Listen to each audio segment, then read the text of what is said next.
Ladies and gentlemen, Trev, what if I stab my arugula salad listlessly? For this is a Fred the Alien Productions podcast. Rocket. I've heard of tossing the salad, but this is ridiculous. Hey.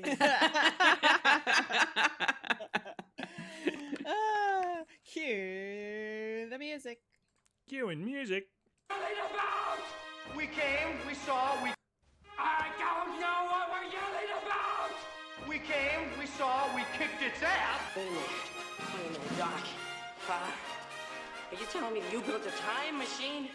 Kind of a DeLorean? The way I see it, if you're gonna build a time machine into a car, why not do it some style? Who is this? What's your operating number? Boring conversation anyway. Look, we're gonna have company! Loud noises!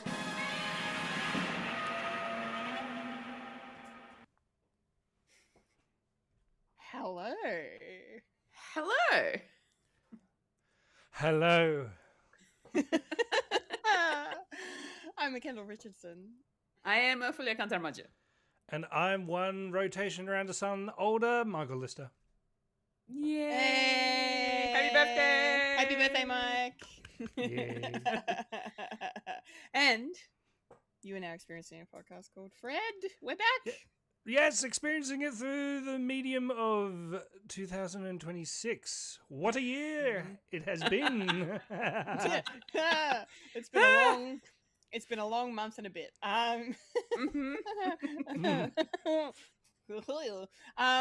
Yes, we're back. The full team is here. It's so great to see both your faces, and so great to be here. And I'm excited to get into today's episode. So, full disclosure for our viewers and listeners, we will be touching on some of the things we missed while we were away because my God, a lot fucking happened while we were gone. We're not going to have time to obviously hit everything because otherwise we will be here for 10 hours. And we need to sleep because we have day jobs that pay us. We can't do 24-hour streams here. Sorry. What do you think? What? What do you think this is? So if there's something here that, you know, that's something that's not here, that is why. And also the Super Bowl is happening tomorrow. So there is a chance that next week we'll be talking about that thing potentially. So watch this space. But until then, let's kick things off like we always have with our weekly watchings. Fulya, take it away. Yes. Oh my goodness, what a month it's been. I apart from working at the tennis, I've been quite busy trying to get through life. But in saying that, I did have some time to watch some things here and there where I could. I do have a list of things, so I'll just mention them and then I'll just, you know, if you guys want me to pick something out or if you want to pick something out, I will talk about it a bit more. I watched a movie called Keanu, comedy action movie. Okay. Now, That's with the cat, right? That is with Yes, the cat. it is with the cat. I really wanted to watch that movie because Key and Peele are very funny. Mm-hmm.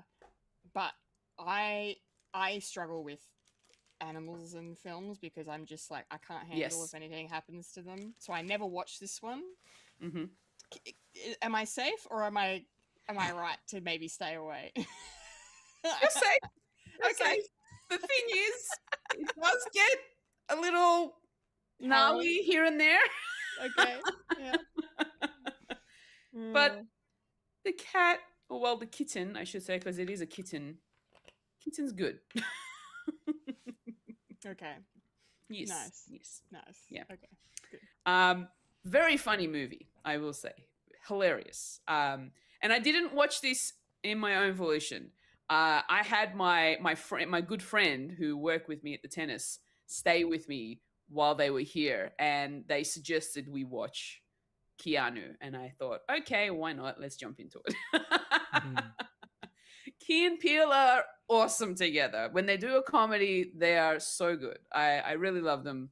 I will admit, it is one of those style of movies where it's very sort of lot of gang related violence, drug dealing, and all the like.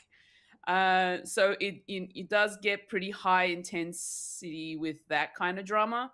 I'm not a huge fan of that. However, the fact that they turned it around and it made it very satirical, kind of made it a bit more entertaining. So it was one of those kind of leave your brain at the door and just eat your popcorn kind of action comedy movies. So I kind of liked it for that. Did you eat popcorn? Nice. I don't remember. It was a bit ago. So yeah, watch that. I've also been watching One Piece. I'm not going to say where I'm at because I feel like someone here in the room is already past me, so I'm not going to even bother. But what happens How if does I it might feel? spoil something? Well, then don't say it. Then I don't know what you're up to, though. Reason why I got my cheat sheet out. Oh, he's got notes. I got all the I- arcs and what episodes they're up to. I have finally finished the Water 7 arc, essentially. Oh, how good is it? It's so good. The Water 7 arc is pretty much done. They're getting to the point of getting their ship. So I haven't seen the ship yet, but their new ship. That's as far as I got. Oh, you haven't seen them get back yet to Water 7? No, they're back. Now they found this special wood that's going to be used. So Frankie found this special wood that's going to be used to build. He's going to build this ship for Frankie them. found some wood. Yeah. This bloody cyborg of a man. Yeah, he's going to build them a ship because it's going to be his honor to do that after saving his family, his Frankie family. So yeah, that's as far as I've gone. Yeah. So now I kind of like Frankie. He's actually pretty cool. When I watched him, I thought, this is me. Sort of upbringing and what I would be like in this world. But do you Running dance around in and an sing? open Hawaiian shirt and jocks. So yeah, One Piece been good. Spy Cross Family season 3 came out. Watched it all, really good. Darker season compared to the first two, so that was interesting. I think it's getting to the part of the story where it's getting a little bit more to like the nitty gritty side of things of the espionage and all that sort of stuff. So still good though, really entertaining. Shrinking season 3 has begun. Yay! And I watched the first 2 episodes so far because that's all they've brought out. I'm really enjoying that still. It's still really good. Having fun with that. And I have decided to continue on with the studio. And I'm enjoying those episodes as well. I really loved the Wanna episode, considering that they were filming a Wanna in the episode while actually doing a Brilliant. Absolutely brilliant, isn't it? So Oh, man. good. Yeah. I loved it. I loved it so much. I haven't finished yet. I will get around to finishing it because I am actually really enjoying this. Who knew I was gonna enjoy a Seth Rogen show? So yeah, enjoying that one. The new Muppet Show. The one episode that they brought out to see how people feel. I'm not a huge fan of Sabrina Carpenter, to be honest, and the fact that she was the guest on this show, I don't know. She didn't really give that sort of that feel of the Muppet Show that I was hoping for back in the day. Aside from the PC stuff, what the guests normally bring to the show, I don't think she brought it, to be honest. I don't know. Maybe it's because there's more of a modern version of. I liked it. I didn't love it this episode. I wouldn't be mad if they brought out a whole season of it. I'd still watch it anyway because it's Muppets. I'm not sure how well it's going to hold up compared to what it was. Not that they'd be able to do much of those jokes today. but still, it was still quite fun to watch. But yeah, Muppet Show for this year, so. It was all right.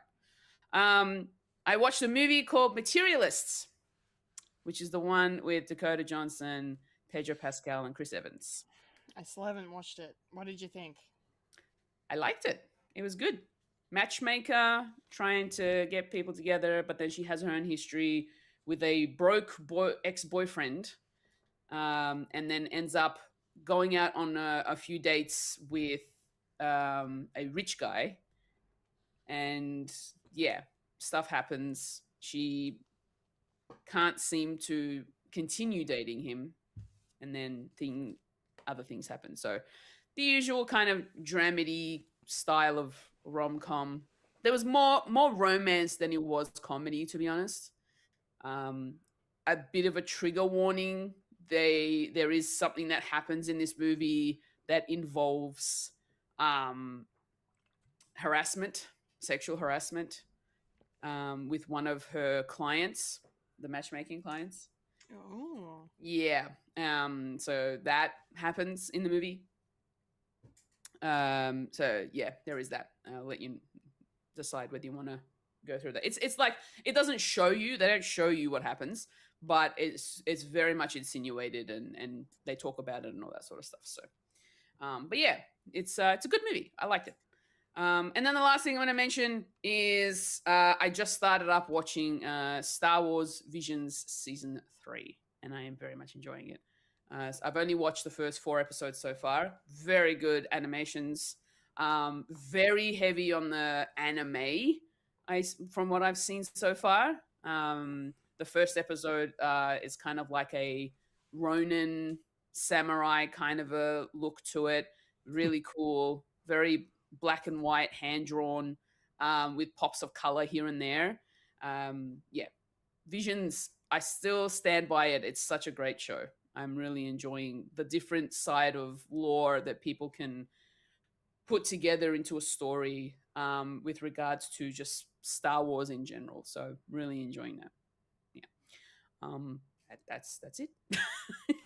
Nice. That's a lovely selection of different things. Very cool. Yeah. Thank you for sharing. Of course.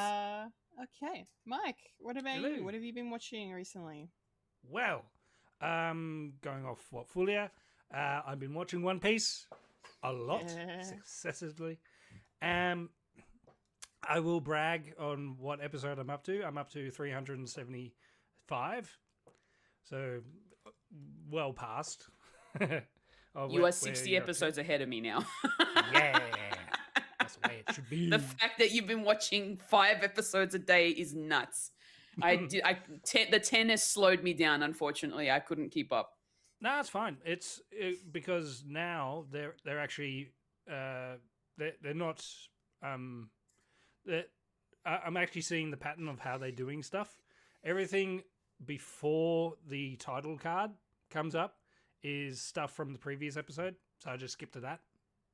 So, and also, yeah, I do watch the intros every now and again, and I think I'm past like 3 intros changes from where you are. So, so yeah, yeah. I've managed to figure out what I need to do as well, because it's like they do like a full 5 minutes of recap, and I'm like, that's 5 minutes that I can save. yeah. Like I go up to and then it does the Golden Roger sort of recap now, and then he does, and then burns into the recap of the previous episode, then the title card episode, then to be continued, and then I just go straight to the next episode. I don't watch what I'm going to be watching soon, so that's what I've been doing. So all in all, each episode is like 19 minutes. Yeah. So not much of a hard slog to go through, which I'm enjoying every minute of it. And I'm actually almost finished. By tomorrow, I'll be finishing the next arc where you up to. So, yeah. And I did work out that by the time that the live action second season drops, I'll be up to what they call the time skip. So I'll be up to 500 episodes. So, and at the moment, I am 1/3 of the way. And by July, I'll be done. And I'll be up to where they're actually releasing this year, basically. So I'm happy. It's really enjoyable. I don't know why I haven't been watching this since a kid, because I'm a big fan of like pirates as a kid, and on my birthday I will show you what I got for my birthday. Oh, well. No way, you got the Mary. No way. That's so cool. Guess what I did on my birthday? Aw, how awesome. That's so 4 awesome, hours dude. of bliss. I love this for you. Oh, it looks so cool, Mike. Oh. Yeah. And you got, mind the mic. And I got the guys in the front. It's Hey. a good beefy. The mandarin tree at the back. Mandarin trees. Oh, yay. So good. It's so cute. Love it. And I'm there, and it's kind of lethargic because I actually bought that like way before my birthday, because I knew I wanted to build that on my birthday, so I had to buy it. And it's like the day close to the day that I bought it, something happens to the Mary. Not sure if you're up to it yet, but they did an entire episode of the Mary, and I cried. I cried for a fucking ship. Oh, yeah. I think I know the episode you're talking about. I'm past that point, yeah. Yeah. Yeah, I was also very sad. It's like, oh, got me. It got me. Yeah. Otherwise, nothing much. Well, I will say I did watch the Muppet Show, the revival. I didn't mind it. I wouldn't say I'm a fan of Sabrina Carpenter, because I don't know her music that much. I thought she did fine for humans entering this world. She did an all right thing. I didn't really get, yeah, but it did. I actually did enjoy it for the fact that they didn't change much. They just modernized it a little bit, but it's still like the same. And yeah, I did like that. How the intro was the same, but refilmed for the 4K resolution, and and yeah, it was very enjoyable, and I loved it. Did you like the change of the audience? They've made it half Muppets, half Muppets. humans. I kind of get why they changed that, because yeah, it's not a show just for Muppets. It's a show for people as well. And I do like the inclusion of a cameo that's in the audience as well. Yeah, Maya Rudolph. Yeah, falls in love with a Muppet, and almost gets choked out. Loved it. An eye. With an eye. An eye. And another Seth Rogen show, technically. Executive producer, yeah. Yeah. Yeah. So been watching that. The Pit's back for the second season. Don't know where you're up to, Kendall, but I'm up to date. I'm up to date too. You're up to date? So I'm up to date, man. I loved it. I'm really enjoying it. And it's such a shame that it's a weekly show. It's a bingeable show, but they're going back to keep you on the edge of your seat. It's like, what's going to happen? Literally. Oh my god. So good. So good. I need to give it another chance. Yeah. It does have like hospital procedures and oh no, I know. I like my medical dramas. Like they're good. But for whatever reason, when I watched The Pit on the plane, I think I watched the first episode just to see what it was all about. I don't know. Like I wasn't sure how I felt about the whole 1 hour per episode, and then a whole season is the day. Yeah.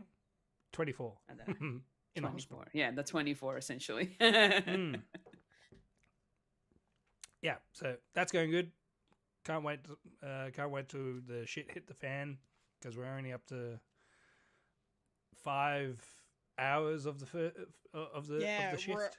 I think we're almost halfway, because I think they said this season is going to be 12 episodes instead of 15, so it's a shorter shift we're seeing this time. Oh, good. It's a short shift. 12 hours. That's not a short shift. For a hospital, yeah, it is. For a hospital, yeah. Well, maybe. Yeah, maybe. Yeah. Been watching the new show, the Night of the of the Seven Kingdoms, 7 nights, 7 kingdoms, and that's going good. It's just enjoyable. I'm not like, oh, I gotta watch this. It's like, I've got HBO Max, so why not use it? Because I've been watching Fallout season 2. Oh my god, love it.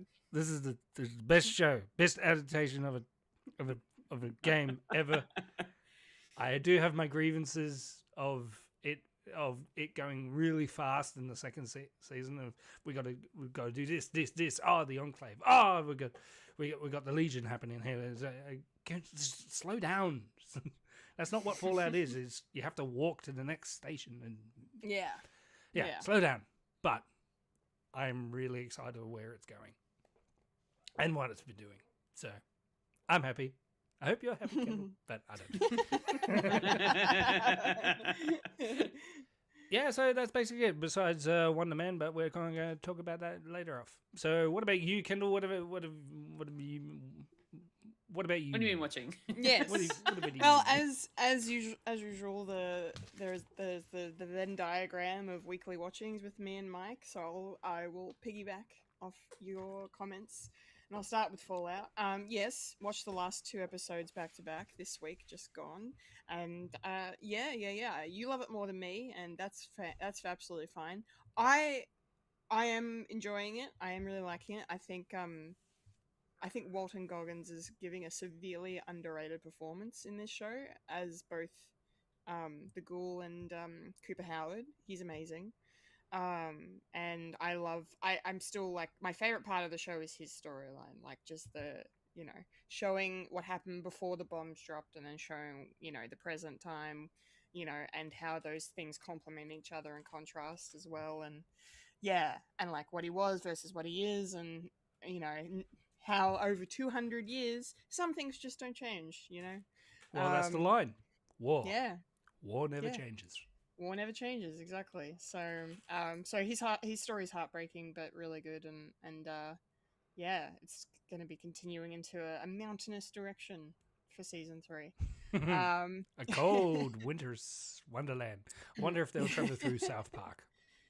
Yeah. I wonder if they will. But no, it's really good, and Kyle MacLachlan as well was fantastic this season. That little bit of a heartbreaking moment with him and Lucy at the end of the season. So that had me in the feels. I'm like, that's the mark of a great character and a great actor, is the fact that he is despicable, but when you see what happens to him, you're like, oh, he's still a father. He's still a father, exactly. Yeah. So that stuff was wild. And then I loved the sort of backstory with I've forgotten her name now, but the blonde overseer with the one eye. The Canadian. I wasn't the Canadian. I know. I was not expecting twists with her and her connections to Hank as well. And now we're like, is she Lucy's mum, or like who knows? Conspiracies abound. But it's good. I'm looking forward to the 3rd season. Hopefully we don't have to wait too long for that. They start filming in May. Hell yeah! Hopefully next year then. Also been watching Night of 7 Kingdoms. I haven't seen the most recent episode because they actually bumped this week's episode forward to avoid the Super Bowl, because that's happening at the same time. So a couple of things on HBO and other things I think were moved around because of it. So I haven't seen I haven't seen episode 4, but I've seen the first 3, and by golly, there was a twist I didn't see coming and probably should have, because it's just like having egg on your face, isn't it, Mike? Ha ha ha ha Ha ha. ha ha ha ha ha.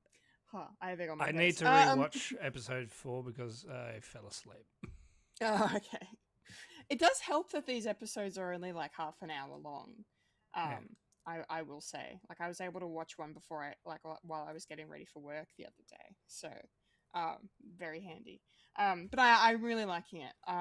No one's really talking about it. It's kind of going under the radar, but like from what I can see, the critics love it, and you know, it's cool to see a sort of a comedy show done through the lens of Westeros and Game of Thrones sort of aesthetic. And you know, it's really clever and it's really funny, and but it's also really well written and acted, and it's nice to see a consistency being upkept from the transition from House of the Dragon to this very different show. And I haven't read or engaged with any of the novellas that this stuff is based on, but it sounds like we're going to be getting hopefully we're going to be getting a few seasons of this based on each novella that follows Dunk and Egg through their story. And yeah, I think it's really, really cool just to see a low stakes Westeros sort of thing. But then it looks like there will maybe some high stakes and some, you know, reverberations through time because of when this takes place and who certain people are connected to in, you know, a later set series. Ironically, it's not really a Game of Thrones. No, it's really not. It's more really more level placed. Yes, it is. But it is, still it has is. wiener. Yep. That is a massive hog. The biggest schlong you will ever feast your eyes upon. Not even kidding. Anyway, I'll leave it at that. And then yes, the production design is great because that thing takes a piss. Yeah, it does. There must be pumps and everything. I see where all the money went. Hats off to the prosthetics team at HBO. Yes. So the pit. Mike's already mentioned this as well, and obviously that I've been watching it. I don't remember if we really talked about. Did we talk about it in our catch-up pod, or did I mention it off air to you? I think I mentioned it off air. I haven't probably I off don't think I've air, talked on- but yeah, and you were watching it for the second one. Yes. Yeah, I found this show during the break. I mean, I knew it existed, but I finally got around to watching it. And it is my drug. This show, I am addicted. I need what Mike is saying about, like, it's a bingeable show done week to week because it is so each episode ends in a cliffhanger that sinks its hooks into you. And you're like, oh man, I need more. Give me my fix. I need my fix. So I'm just comparing it to being a drug addict, which is ironic because it's a medical drama. But hey, it's fun. No, it's a brilliant show. I can see why it's winning all the awards, both at the Emmys and the Golden Globes. Noah Wyle getting his flowers, rightfully so, for this. It's brilliant. He's so fucking good in it. And the whole cast is great. Like all of them.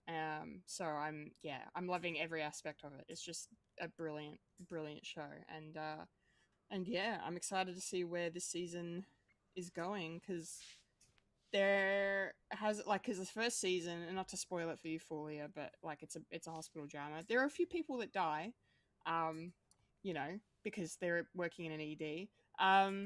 But you know, and it's pretty harrowing in the first season. So far, there hasn't really been a lot of high stakes pressure, but I think we're building towards something, and it's going to explode. And if it does anything like it did in season 1, then holy fucking shitballs. I'm ready, but I'm also not, because the first season was like, oh man, yeah, it was devastating. Yeah, I was watching it with my wife, and I was going, oh, this is familiar because, yeah, my day job, I work in a hospital. I'm not a doctor, but I'm Not a I doctor. do stuff, and I do notice the stuff. And when in the second season they said, it's a code black. It's like, shh. I know what a code black is, but only in Australia. They have the different color system in America. Oh, okay. Code black is a terrorist attack. Oh shit. So if you do hear that, careful. Yeah, watch yourself. Yeah. Bomb. I think it's terrorist attack and bomb threat, but we don't get that. We mostly get blues and greens. Okay, good. Blues, medical, and green. Well, grey is aggressive patient. There was one time a grey one. No, yeah, one time it was a grey one. I was like, what's that one? Oh, aggressive patient with a weapon. Sweet. And where's that? Okay, nowhere near me. Good. Anyway. Wow, that is insane. Inside baseball with Mike. Yeah, their black is our purple. So and what is that again? Technical failure. Like there's no electricity or anything. Okay. So because the other hospital in the show had a code black, and they're sending all their patients to the pit, and that's what's happening. Yeah. So far in season 2. Diverted. Can't wait for more. Diverted. They're all being diverted to PTMC. Pittsburgh. Fantastic television. All right, let's talk about a couple of things that neither of you guys have mentioned. And I'll keep it on the TV front for a sec because the Night Manager season 2 happened during our break. And Fulya, have you seen any of it yet? I think I've only seen the pilot episode. Okay. Of the whole show or just of the show? Yeah, of the whole show. Okay, great. Okay. You should definitely keep watching it. It is really like look. Okay, so here's my rant. So the first season came out 10 years ago. It was based on the entirety of the John le Carré novel called The Night Manager. And because it was so well received and award winning, and critics loved it, audience loved it, everyone was like, make Tom Hiddleston James Bond, and now that's never happening. But anyway, it was so successful they decided to make up a second season with the permission of the le Carré estate, because sadly John passed away during the pandemic. I don't think he died of COVID, but he died. It was around during that time. Yeah. All of that was happening. Yeah. But yeah, his sons are in control of his estate and all of that, and they worked with the creator of season 1 to come up with what would a sequel look like. And I was very hesitant going in. I was going to watch it anyway because obviously it's Tom Hiddleston and I have to by law. And I was just like, I wasn't sure because, speaking of Game of Thrones, kind of telling a story without any story to kind of adapt from can kind of leave you a bit stranded and treading water in the worst way. So I had that in the back of my mind going in, and then I sat down and I watched it week to week, and I was breathless. It was brilliant. The perfect follow-up. It felt like as if it was the sequel. Like it really was done so well. There were some great twists in there I didn't see coming. The characters the new characters that are introduced are great. And they hold their own against the, returning characters from the first season. Olivia Colman came back to reprise her role as well, which was really good. And Tom is just on his A game. Nice to see him playing a character other than Loki. As much as I love Loki, Tom is a very talented actor, and he needs to be used in other characters and other roles. And he's got a few projects in the pipeline this year, so I can't wait to see. But yeah, do yourself a favor and watch Night Manager season 2, or just watch the whole show because it is really good. And Hugh Laurie is just like in season 1, he is just the perfect villain for you. So like, it's worth watching just for him, especially because we know him better for, like, obviously he's a great dramatic actor with, everything he did in House. But like, the comedy stuff is where he really kind of came up. And then he plays one of the most sinister villains, like heartless, completely heartless, but very charismatic. And yeah, it's worth watching season 1 for him, and then seeing where the story goes with Tom Hiddleston's character after that. Yeah, so good. Yeah, I really loved it. I was really impressed. So, and it had the ending. Whew. So it looks like there's a season 3 coming, because they left it in a very much a, oh fuck, like in, and not to kind of forecast it for you, but this, if season 1 is A New Hope, this was Empire Strikes Back. Oh, okay. I'm not That's exaggerating. saying something. Yeah, it was great. Anyway, and the last thing I want to mention before we move on to the rest of the pod is I went to the movies last week and got to see Marty Supreme, which is the film that is likely going to win Timothée Chalamet his first Oscar. He won the Golden Globe for Best Actor in a Drama. So I'm fully expecting that, and deservedly so, because that movie was fucking balls to the walls chaos. 2.5 hours non-stop. He's in basically every scene of the film. So you're with him the entire time. There's not as much ping pong as I thought, because, like, if you don't know, it's loosely based on a real life dude who was an aspiring ping pong player, table tennis player in the 50s. But the really cool thing about the movie too is that it's set in the 50s, but the soundtrack is all 80s. It's like all 80s synth wave sort of stuff, and the score is really, really good too. Yeah, it was awesome. I really liked it a lot. Like, it's just like, Marty is not a super likable dude most of the film, but you're still rooting for him, because he's a little bit of an underdog here, and you kind of want him to win at the end of the day. But some of the shit he puts himself through unnecessarily just to get to his goal it's just beyond, like, yeah, it's just wild. So, yeah, you don't really feel the length. Like, it probably could have been a little shorter, but I wasn't checking my watch or my phone to be like, how long have I been sitting here? No, it was good. So I do recommend Marty Supreme if you haven't seen it yet. All right, that's the weekly watchings, which means, of course, it's now time for the nerdy news.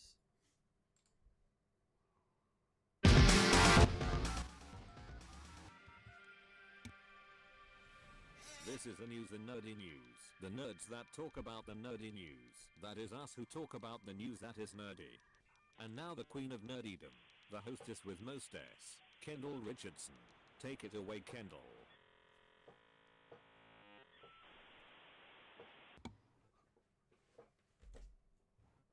Okay.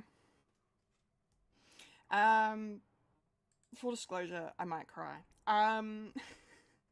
Because we are starting this news off with some sad news that really affected all three of us, I think is safe to say. Because we lost Catherine O'Hara last week. And yeah, that was a shit way to wake up. Yeah, she was probably, one of the funniest women alive. One of the funniest to ever do it. One of the most talented to ever do it. And, playing a plethora of roles over the years, from her beginnings in Second City, with some other comedic legends, to, where we first met her, whether it was on Beetlejuice or Home Alone or Nightmare Before Christmas, or, some of us who may have also discovered her in things like, Best in Show or A Mighty Wind or For Your Consideration, all her amazing collabs with Eugene Levy. Capitalizing, of course, with one of the best sitcoms you will ever watch in Schitt's Creek. If you haven't watched it and you're listening to this or watching this, please do yourself a favor and watch it. Please do it for Catherine. Fold in the cheese. Fold in the cheese. Just fold it in. Just fold it in. You'll know what we mean. That show, like, came at one of the best times for me because like I kind of caught up to it just or it was around the time the pandemic was on, and yeah, I kind of binged most of it while we were in lockdown, and it was just a bright spark to kind of get me through, to get a lot of people through, I'm sure. One of the worst times in our, modern history, and just Moira Rose is probably just one of my favorite comedy characters ever.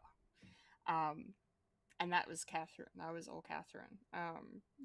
Just insane. Like the voice she put on, the way she talked, the way she just carried herself with that arrogance and ego and airs and just but always had to look the best. She paraded around in this small country Canadian town. And then at the end of the day, just still managed to have a heart of gold that, shone through. And I rewatched the the speech she gives at the wedding at the end of the show. And yeah. What else is there to say? I rewatched Home Alone as well last weekend too, just to be like, oh my god. Yeah, it's really sad. It was really sad because she was too young. She still had a lot of life left in her and a lot of stuff left to give. Obviously, recently we've seen her in The Last of Us. Her character was created for the show so she could be in the show. And she was awesome in it. She, she was only in a few episodes, but like, the moments she had was just, I hadn't really seen her kind of go to those dark places before. And that was like really cool to watch her work. And then the studio, we've all been talking about the studio the last few months. Brilliant. She's not in it enough. She's not in it enough. That's for sure. But thank God she was in it at all. So, definitely going to miss seeing her on our screens, but the legacy she leaves behind is just nigh incomparable. Over 50 years of work in the entertainment industry, and we'll miss her. We'll miss her a lot. Fulia, I know this upset you too. How are you feeling now after processing the loss, and what are your words for the late great Catherine O'Hara? I kind of wish I knew her through her films earlier, because I think I only got to know her through watching Home Alone and Home Alone 2, and they were really the only movies I ever watched that she was in. But then later in life I sort of heard about the fact that she also does a lot of animated stuff too, like voice acting, which was really cool to find out. Like she was in Chicken Little, Over the Hedge, Brother Bear 2. I think she just had like such a versatile voice when it came to the voice acting side of things. She was in When Marnie Was There, which is a Studio Ghibli film. Oh, she was one of the English voices. Yeah. In that in that movie, and I really enjoyed that movie too. I was really sad when I found out that she passed away. Like in shock. Like you, woke up and I saw the news in a Discord server that I was in, and I didn't want to believe it. But then, seeing the posts from other, actors and performers who have worked with her in the past, it just felt really unbelievable. And she's gonna be really greatly missed. I loved her in Schitt's Creek. She's like so hilarious. And then only recently in the last couple of years I watched Beetlejuice, and then I watched Beetlejuice as well. And she was also in those. She was also in Argyle. Yeah, she was. Yeah, she was Bryce Dallas Howard's mum in that, right? Ruth. Yeah. Gosh. So yeah, then only recently being, The Last of Us and the studio, I only recently watched an episode of the studio that had her in it, and like within the last week, and I just Yeah. made me feel sad to see her there and be like, oh, we're not going to be able to see that again. Yeah, I don't know what else I can really say, but she was, a big golden heart of the Hollywood entertainment world, essentially. So Yeah. definitely gonna miss her. Yeah. Absolutely. Mike, please, if you can, take us through how you're feeling and your thoughts on Catherine O'Hara. Yeah, this one really sucked. Yeah. I wasn't online. I was at work and I saw it on TV, and I thought it made me drop my stuff that I had made. It's like start the new year and this sort of shit happened. And yeah, and I came out of retirement on Facebook just to post saying the universe took the wrong person from Home Alone 2. Which is, yeah. Yeah, so that's what I was thinking. Yeah, her phenomenal career was infamous, and like doing Second City as well as doing one year of SNL as well, and she didn't get fired. She Second City was going to be just got renewed, and she said, "I need to go back to my family." And yeah, so she was very loyal to her friends and family, and yeah, and her being in that John Candy documentary was great as well. Just telling all the stories with John and their career and what led to what they were doing on the set for Home Alone as well. And it's just, yeah, this year's going to be really terrible without her, especially Halloween and Christmas, because one of the things that you always go to is Nightmare Before Christmas and Home Alone. And she's and being a phenomenal like voice artist as well, and singer as well, because she was also singing in that as well, where she played Nancy, and she was also one of the three kids as well, and seeing her do it live as well with Danny Elfman and Paul Rubens when he was around. Oh, he's gone as well. Our childhood's dying, and I don't want it to. And yeah. And yeah, and that night, that day, and that night, I said to my wife, I said, "Hey, I want to start watching Schitt's Creek, because that's probably one of the biggest things that I haven't seen yet." And yeah, she is great in that. Like all of them are. Yeah. Yeah. So hopefully, if I got time after my big binge watch, I'll see if I can slot that in as well. A lot to watch. And no time for Firefly. I'm sorry. So here's to you, Catherine. Everyone's dysfunctional mother, but she means well. Yes, always. Yeah, and when Macaulay Culkin came out to say, "I thought we had time," and see you soon. So Yeah, I think Yeah. Dan Levy also mentioned something similar because Yeah.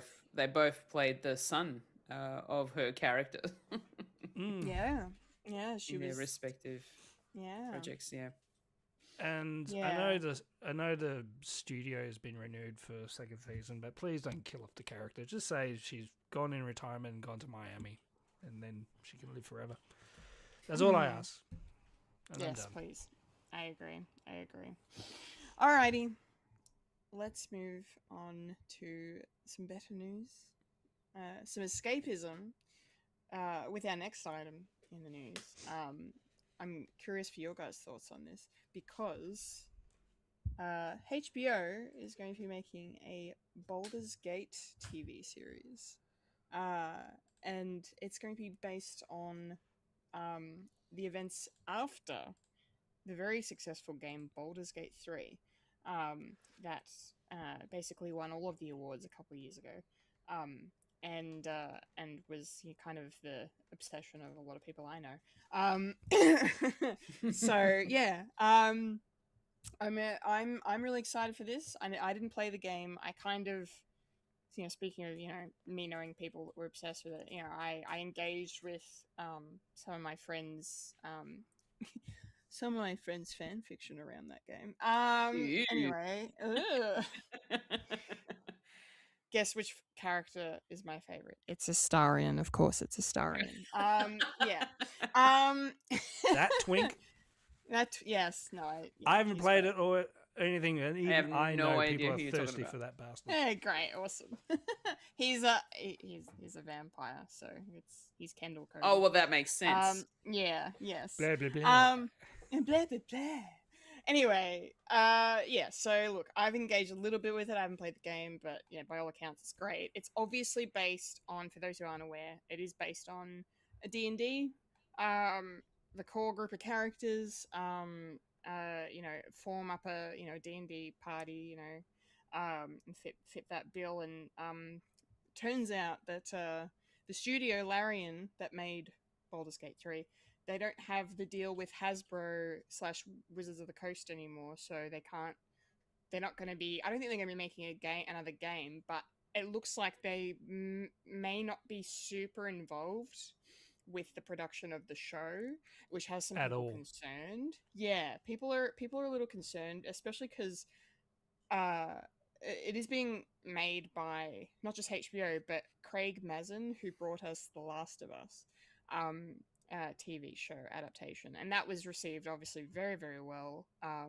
Say what you will about season 2, some people were like, I think it's brilliant, and Craig's done a phenomenal job adapting it. And one of the reasons why The Last of Us show has been so successful is because Neil Druckmann was also an executive producer. He's stepping away for season 3, but he was heavily involved in the first 2 seasons. So but yeah, so like that collaboration obviously fostered something very good for fans of the game and new fans coming to the franchise. And now we're looking at Baldur's Gate TV show and similar sort of vibes going on. But will the writers of Baldur's Gate 3 even be involved, considering it is continuing on their storyline? Apparently Craig has, or someone asked Craig, or Craig has indicated that there is definitely an interest or a desire from him to not only talk to the writers or talk to Larian about the game, about the story, but there's also a possibility for some of the voice actors from Baldur's Gate 3 to portray their characters from the game in the show, similar to how, for example, in Last of Us, Marlene was played by the same actress. And obviously in season 2, Jeffrey Wright's character, whose name escapes me, he played him in the game, and now he plays him in the show. So hopefully, I think Kevin. it's promising. No, I can't remember. Kevin McAllister. Kevin, I think it's really promising, but I'm not holding my breath on that. Either way, I trust Craig Mazin as a writer and a creator, because he's had great success with Last of Us and also Chernobyl, which was his big show that really made people aware of what he can do, and that show still haunts me to this day. It is amazing. So yeah, I don't know. I'll definitely be checking this out because it's definitely up my alley in terms of, it's a fantasy show, and it'll be on HBO. So maybe it'll be Game of Thrones with a D&D twist. Who knows? Who knows? We'll find out in a couple of years. Fulya, you haven't played the game, is that right? Have not. Okay. Well, what are your thoughts then from a gaming angle? Does this interest you at all? What do you think? I would probably watch it just purely because I know how big that game really is. There are hundreds of different endings from what I've kept hearing from everybody who has played it. It is so big. I've got friends who have been really enjoying playing through Baldur's Gate. And the fact that it's also, multiplayer, you can play it with your friends online. It seems fun. And it's a huge RPG, but for me, it's not something that I usually gravitate towards when it comes to playing games. I'm not really that well versed in D&D, but after watching the Dungeons and Dragons movie, it was very entertaining. So I feel like this would most likely be, a bit more dramatized, and a lot more gay. Well, I don't mind that. I mean, I've watched Heated Rivalry. Rivalry. I'm just saying it's really, really gay. That's fine by me. So, yeah, look, I probably won't be playing this game at all. So probably watching it, even though it's not based on the game, it's going to be post what happens in the game. I'm okay with that. It's totally fine. I'll watch it. I'll most likely, yeah. Watching it is better for me than playing it, I think. Because I'll actually pay more attention to the story. Yeah. Yeah, that's fair. That's fair. Okay, cool. Awesome. Thank you for your thoughts. As always. Mike, what do you make of this? Are you hesitant on the potential lack of connective tissue between the two properties, or how are we feeling? Well, essentially, I have no skin in the game because I haven't played the game, and my feelings towards the second Last of Us is sort of it's weird. I shouldn't be feeling like this. It's like because I did play that game, and I thought, it's fine, I guess, but it's not. When you play the second Last of Us, it's a certain type of trauma that you go through, and I'm a bit bummed that no one and people who haven't played the game didn't get that trauma, which is kind of a fucked way of thinking about it. But it serves its purpose, and the third season will be fine. It's basically going back and following Abby's storyline, which is fine. And Druckmann is saying, "Okay, you've got your thing. Let's do. You got the reins, and then they'll stop. Hopefully, they'll stop."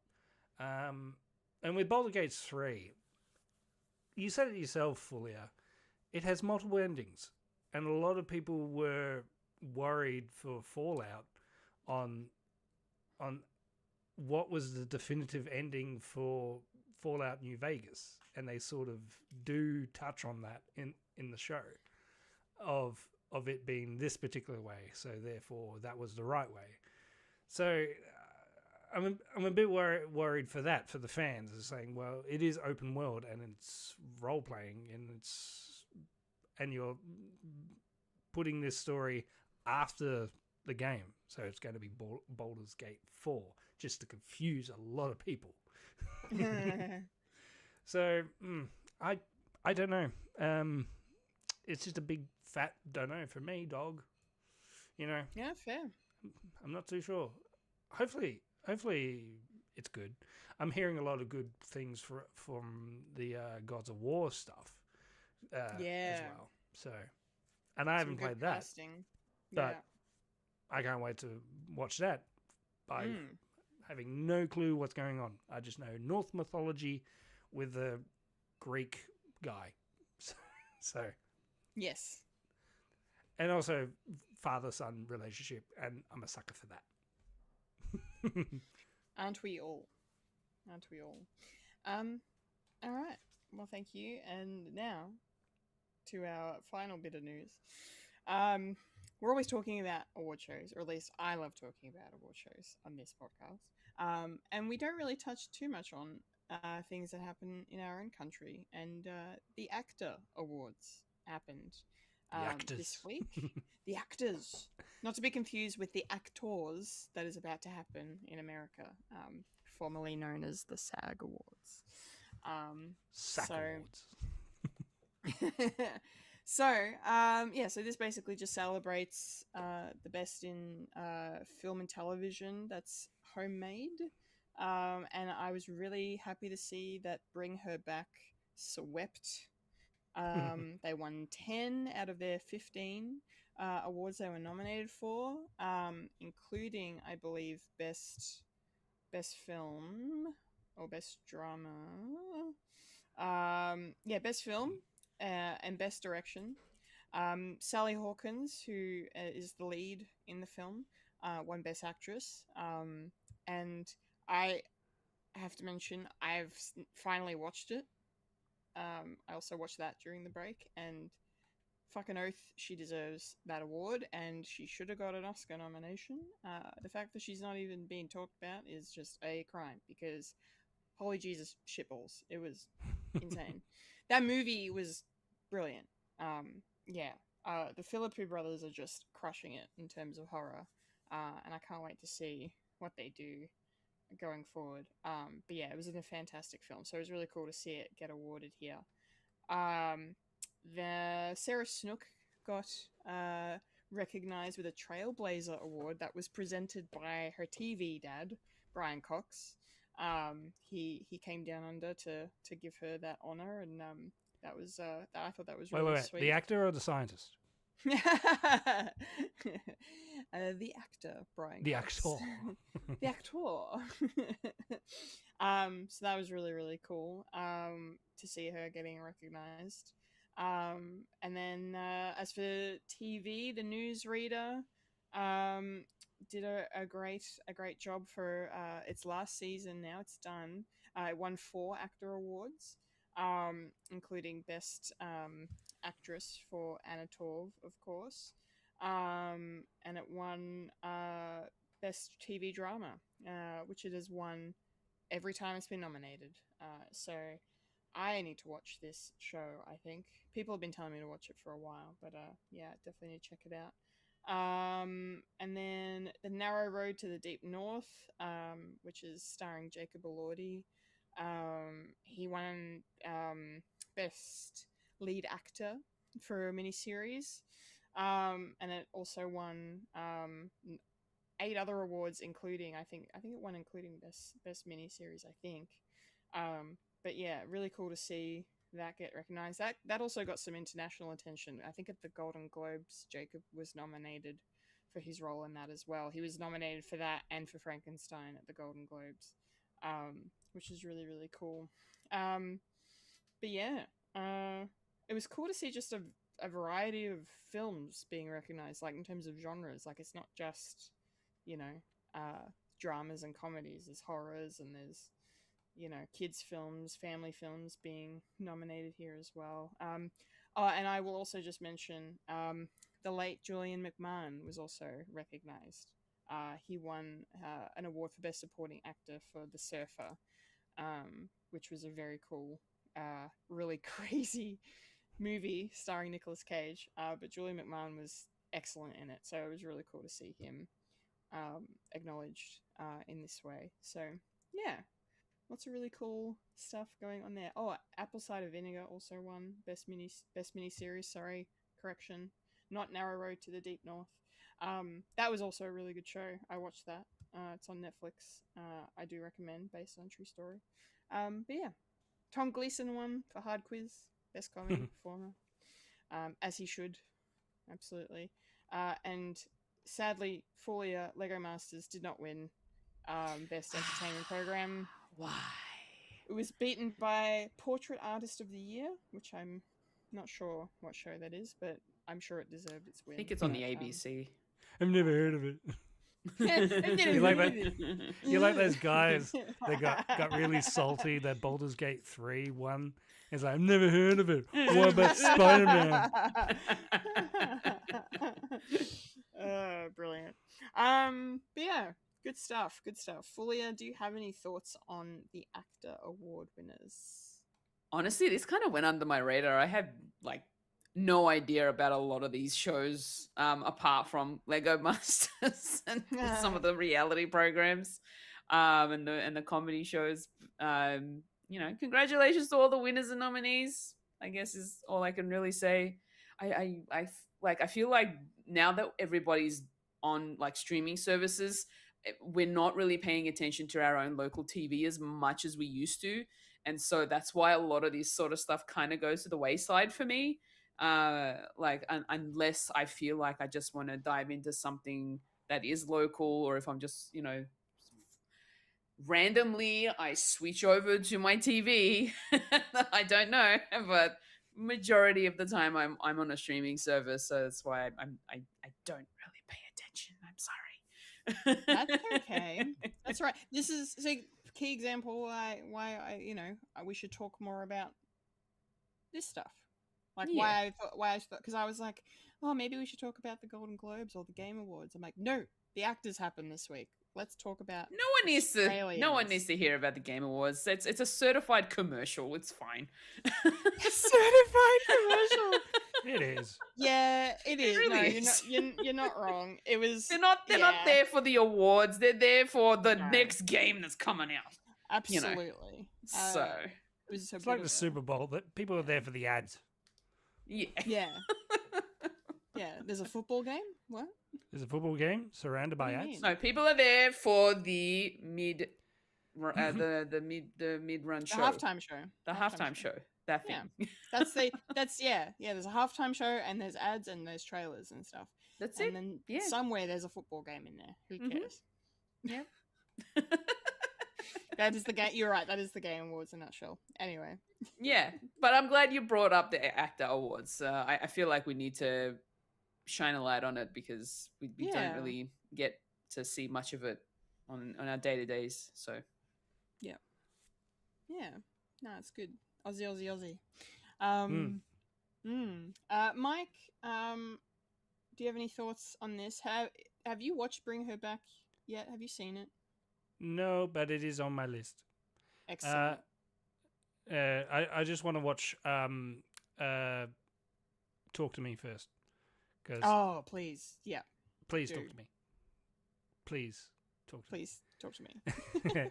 I'll keep it brief. I think this is great. People need to know more about Australian stuff. I think Auntie Donna got robbed. I don't think Celia Piccola is as funny as those four, but I am biased because I knew them. I want to shout out Michael Shanks as well for best screenplay for Together, because that was a Absolutely. good movie. That was a great film.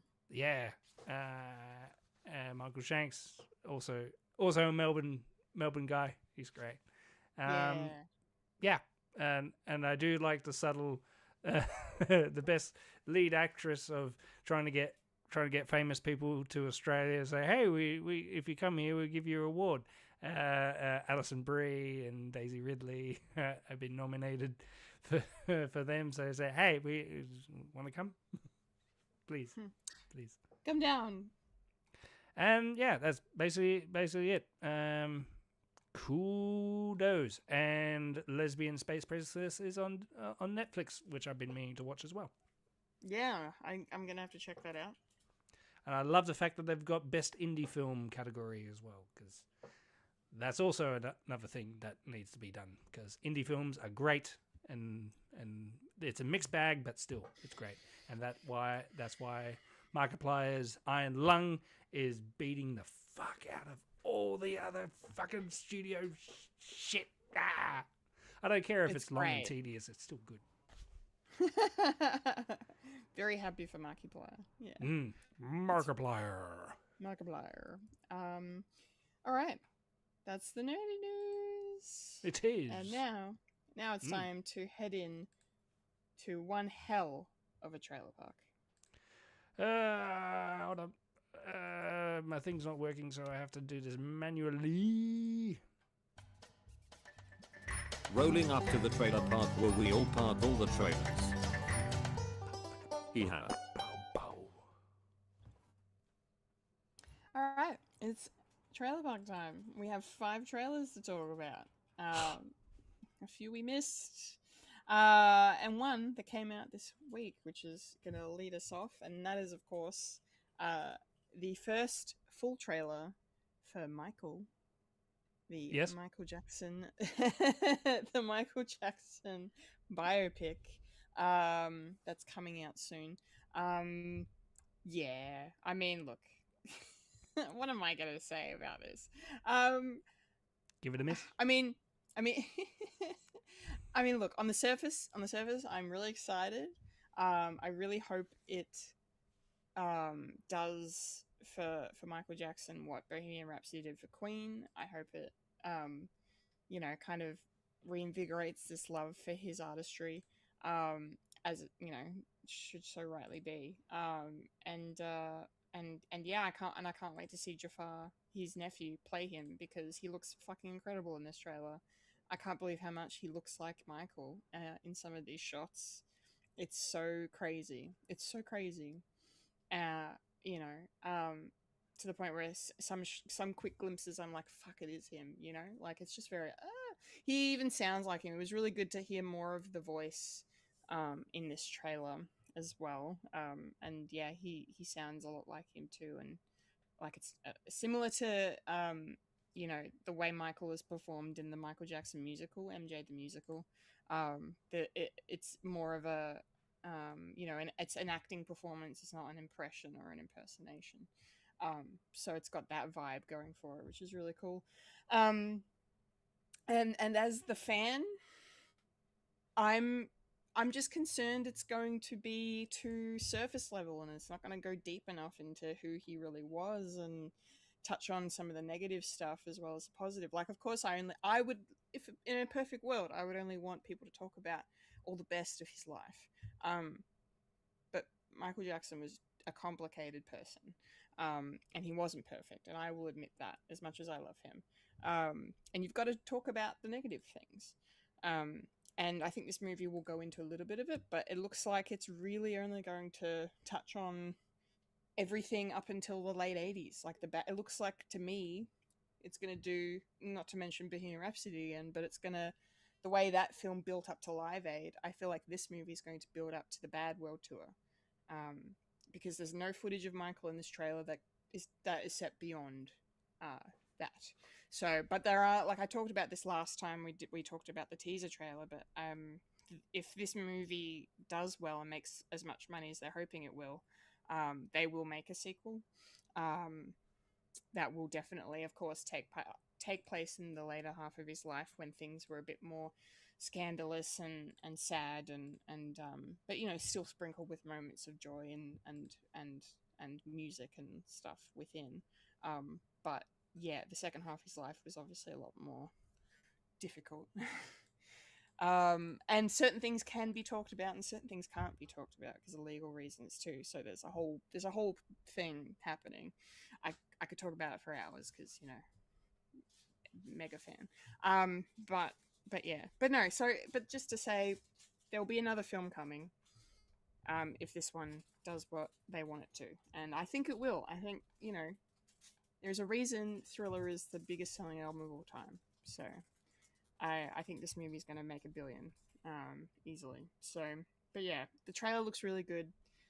I love the way they mixed the music together, like his music and with all the visuals, and like Coleman Domingo as his dad, Joe, looks brilliant.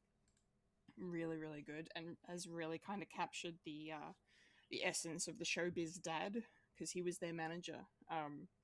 He managed the Jackson 5 and Michael up until the mid 80s. So, well, he managed Michael at least up until the mid 80s. So, but yeah, but it was cool to just see little bits in the trailer for me that I'm like, oh, I know who that person is, and I know what this is referencing, and yeah. But anyway, I can't wait. I'm gonna be a fucking wreck that day when it comes out, because I'm just gonna be like, oh, please be good, please be good. Don't make me sit there and nitpick everything. Yeah. Anyway, it is what it is, and we'll just go from there. But this was a good trailer. I think it builds the hype nicely. Fulia, I know you're excited for this a little bit. How are you feeling about this trailer? What did you think? I honestly, when I watched this trailer, I actually got some chills watching it because he looks very close to Michael Jackson, and and I'm glad they went with his nephew, just because of that fact. So, and absolutely. And the way that when he speaks in the trailer, I can hear that that sort of that voice, that high sort of voice that Michael had, and I can hear it through that, and I'm like, oh, that's almost spot on, you know. Yeah. So I feel like he's gonna do a great job representing his uncle. I from watching the trailer, you've pretty much mentioned it already. The fact that a lot of it is mostly about his success and how he went from being in the Jackson 5 to being a solo artist. And it does kind of mention that, from what we see, it does show us that Michael's having this sort of internal dialogue with himself, that he wants to do more, that he wants to go and do solo music, like, because he's got ideas. But I feel like you might be right in the fact that they're probably not going to go too far ahead with his career. He's probably just going to stop at a certain point. I'm not sure where it will stop, because we do see like a snippet of him being wheeled away in a gurney by an ambulance, with his sort of head bandaged up.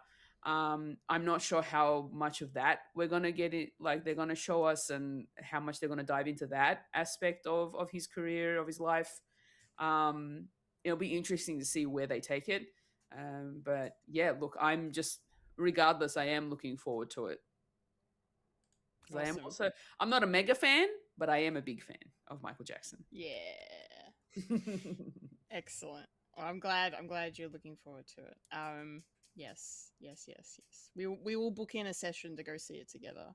Absolutely. And it'll be nice, because considering the time that it's coming out, we're going to be seeing the Michael Jackson musical. Yeah. Together. And I can't wait. I know. We're seeing that very soon. I'm very excited to see it again. It'll be I've lost count how many times now I've seen it. It's like your Marvel movies. Yeah. Well, that's the thing. This biopic comes out 2 weeks before my birthday. So I'll be going to see it on my birthday, which is what I usually do when there's a Marvel movie. I go see the Marvel movie on my birthday, but it's Michael this time. Hey, nice. So that's gonna be good. I don't know how many times. Look, my record for seeing the same movie in the cinema is 7, with Thor Ragnarok. So let's see if we beat it. Get it? Beat it. Anyway, before I can turn this into a Michael Jackson podcast, Michael, Real Michael, our resident Michael of the show. Hello. As a representative of the Michaels out there. What did you think of this trailer? Did it work for you, and is it like, has it improved upon the teaser for you in any way, or what do you think? A little bit. I'm not as excited as you guys. But it'll probably be a dinner and a date movie for me and the wife. Yeah, it's quite interesting. My kids know who Michael Jackson is, which is strange. Because my name is Michael, and and my eldest daughter says, I told my friends that your name's Michael, and they said, like Michael Jackson. It's like, oh yeah, how do you know Michael Jackson? He's a singer. Yeah. And I had my nephew over for the night last night, and he has Michael Jackson pajamas. Aww. When did that happen? Where do I find these pajamas, and can I get them in adult size, please? Hello? My God, I can make a joke right now. Don't you fucking dare. I will leave the podcast. I will leave. No, don't. I love you, Mike. Don't do it. Robin Williams? Let's not. No. No. Okay. Yeah, so that was fun. When's this movie coming out? Before I completely destroy this friendship forever. Okay, so Michael will be in cinemas here in Australia on the 23rd of April. Yep. April. So 2.5 months until I lose my shit. Okay, let's get into the nerdy section, the super nerdy section of the trailer park, because there's some hella cool things coming up that we're about to talk about, starting with probably, apart from the MJ biopic, the thing here I am most excited about, and that is, of course, Daredevil Born Again Season 2. Hello. The return of Jessica Jones. Thank you so much, Kristen Ritter, for putting on that outfit. Yes, I'm very happy, very excited. Karen Page is also coming back. I'm very, very glad to see her coming back here. And a brief glimpse of the one and only Foggy Nelson. And not to spoil anything, but yeah. I wonder how that happens. It's a flashback. It's a flashback. Yeah, I know. He's dead. Anyway, spoilers. He did. Yes, and I'm never getting over it. No, this looks really, really good. It's a good trailer. It's a good glimpse of what we're gonna see. Lots of Wilson Fisk in this trailer. Lots of Bullseye in this trailer as well, which makes me very happy. And just lots of Matt Murdock in the suit and doing a lot of fight training, and yeah, and Wilson Fisk as Kingpin is boxing. I don't know. Yeah, no, it looks really, really good, and I'm excited to see how Jessica Jones ties in. Yeah, obviously they've appeared together before in the Defenders TV series that we will never speak of again. But yeah, I'm cool. It was fine. It disappointed me greatly. But hey. But yeah, Daredevil is where it's at, and yeah, I can't wait to watch this. This is gonna be so good. Mike, how are you feeling about this? What did you think of this teaser for Born Again Season 2? Sorry, I was gonna have a drink. Didn't see the skip. Yeah, I'm really excited because knowing the sort of production sort of stuff that they did, I'm very excited for this one because it'll be a lot like what they did for the reshoots for the first season. Yes, that's which right. was the best things. So, unfortunately, correct. So having that momentum, I like to see what's happening. Fisk is still mayor, and he's still doing that vigilante sort of on thing. Yeah, imagine that masked government agents like going around checking people and their status of citizenship. Is this real life or is it what's going on? what's going on? Oh dear. Yeah. A lot of ramifications as well, considering what's been happening in the MCU. Considering don't want to touch too much on what Wonder Man is doing, but I like to see that sort of connection, but not really connection, about people's thoughts on superheroes, and this could definitely lead to a more of what happens in X-Men universe as well. People are still and ahhing about mutants as well, so that will definitely be a good open door way towards that. And yeah, Jessica Jones coming back. We need we need all of them. Definitely all of them. Yes. I think it's time for a redemption arc for Iron Fist. Okay. Bring Danny back.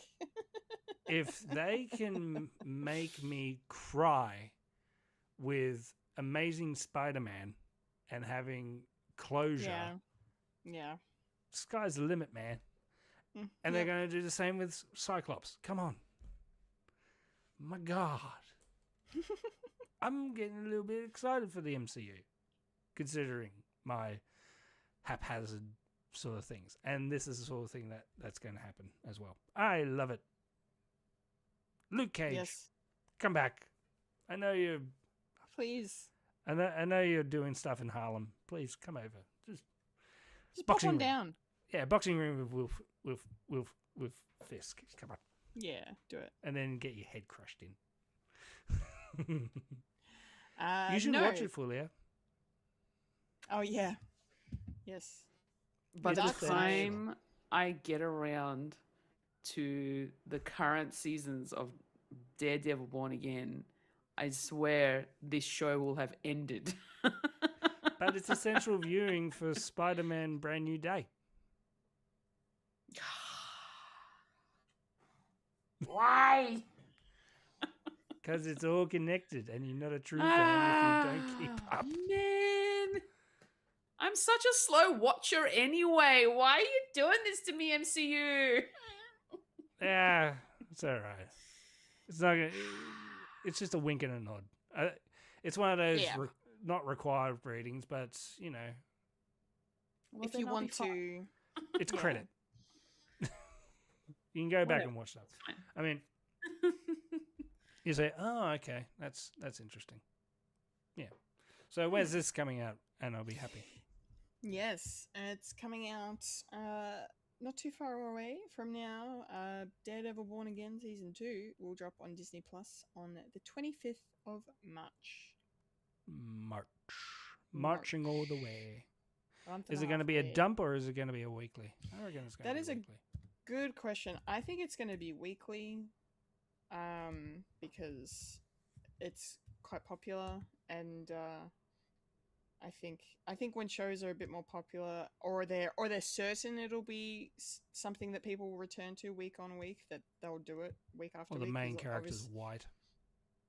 Oh God. Is this a jab at Wonder Man? I don't know. No, well, that's what I was going to mention, Wonder Man, but now you've done it. According to IMDb, it does look like it'll be a weekly drop. So there you go. There you go. It's not. They're not going to hide it behind the spotlight. Yeah. We'll save that for later. All right, our next. It's a mystery. Yes. Next trailer is for an upcoming film.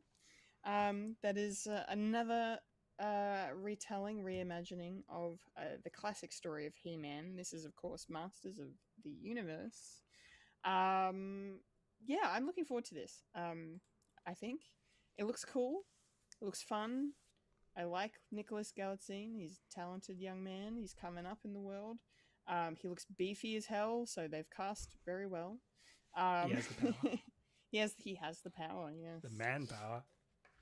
Oh, the He-Man power, even. Don't put pronouns in my TV show.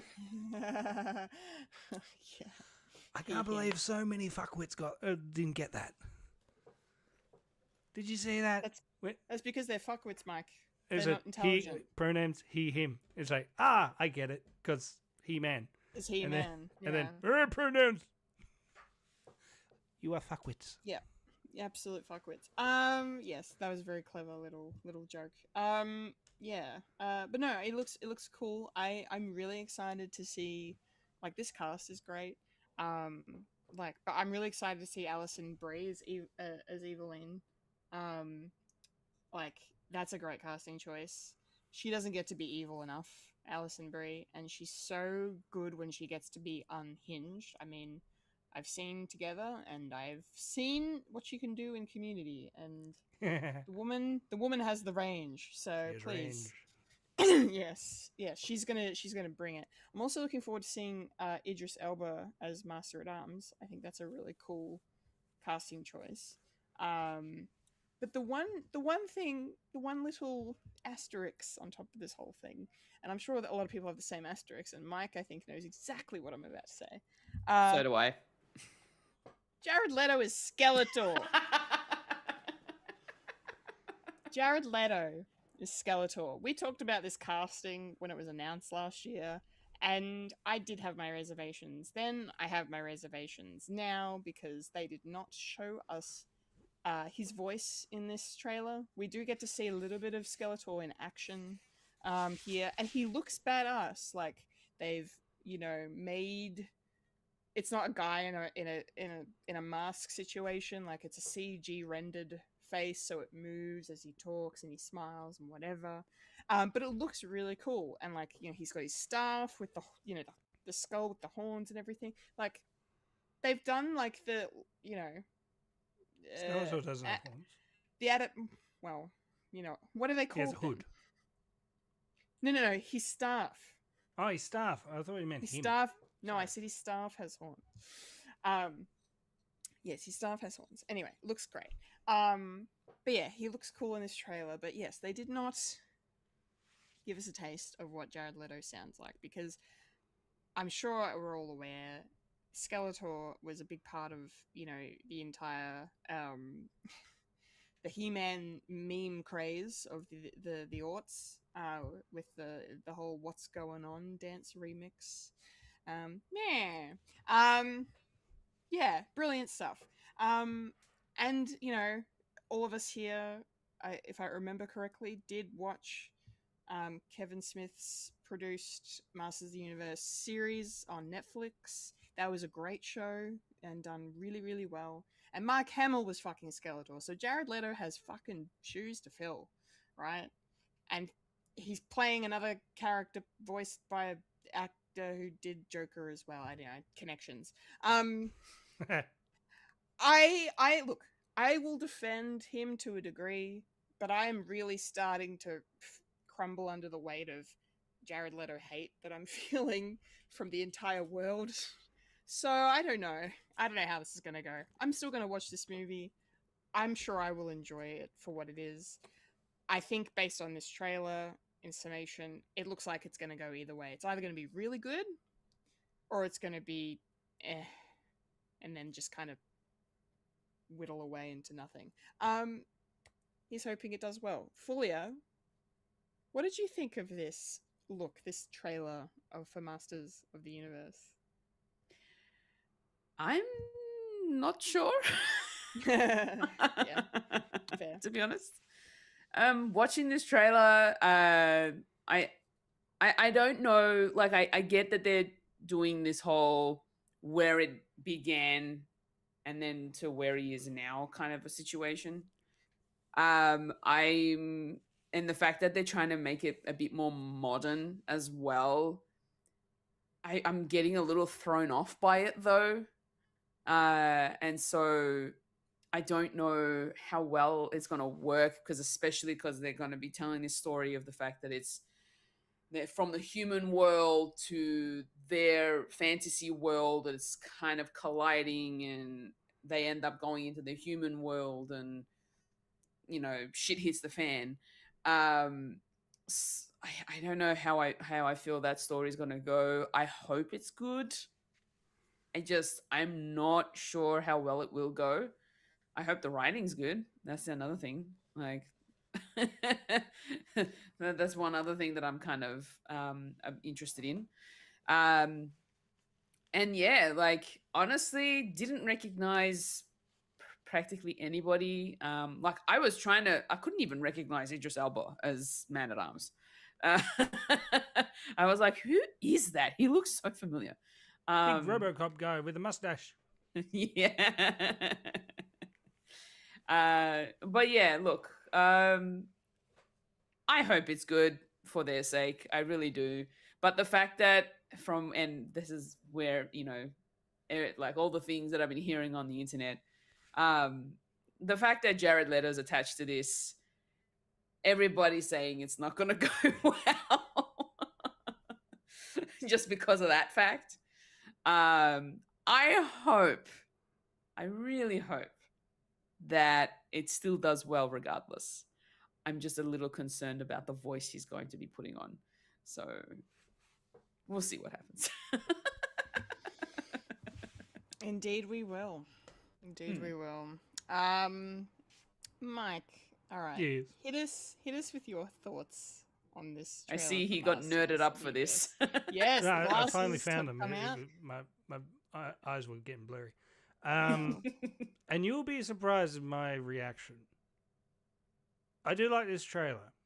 I didn't grow up with He-Man or anything like that, but yeah, after watching Kevin Smith's interpretation, I kind of liked it and where it can go. And yeah, I've been fed memes. Like I said, "Hey, what's going on?" I know that meme, and definitely with a lot of people's renditions of Skeletor and his voice. Here's the thing: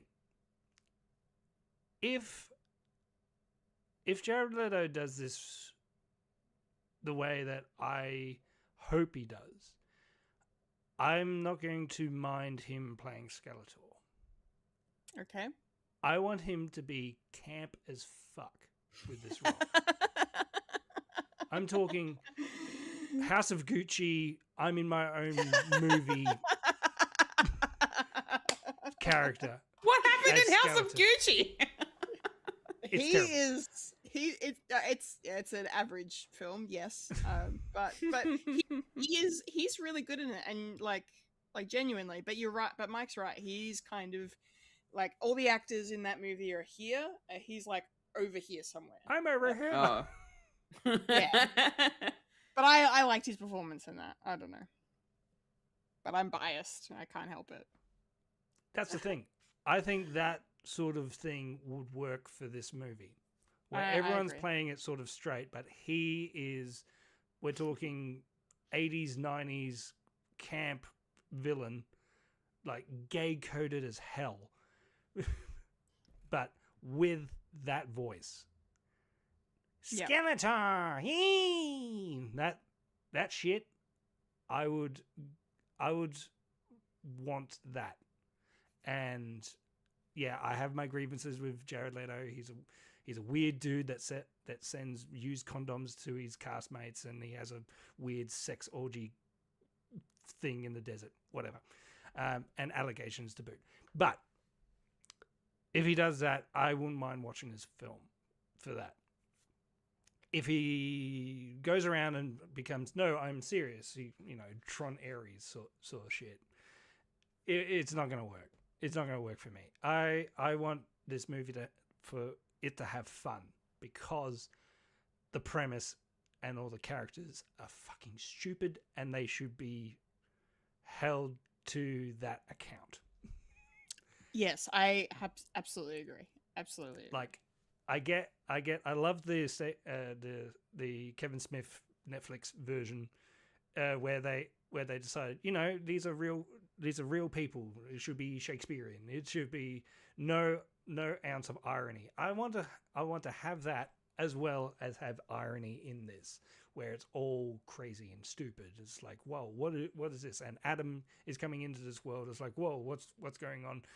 What's this man with many faces? What the hell? He's got four faces in one helmet. What the hell?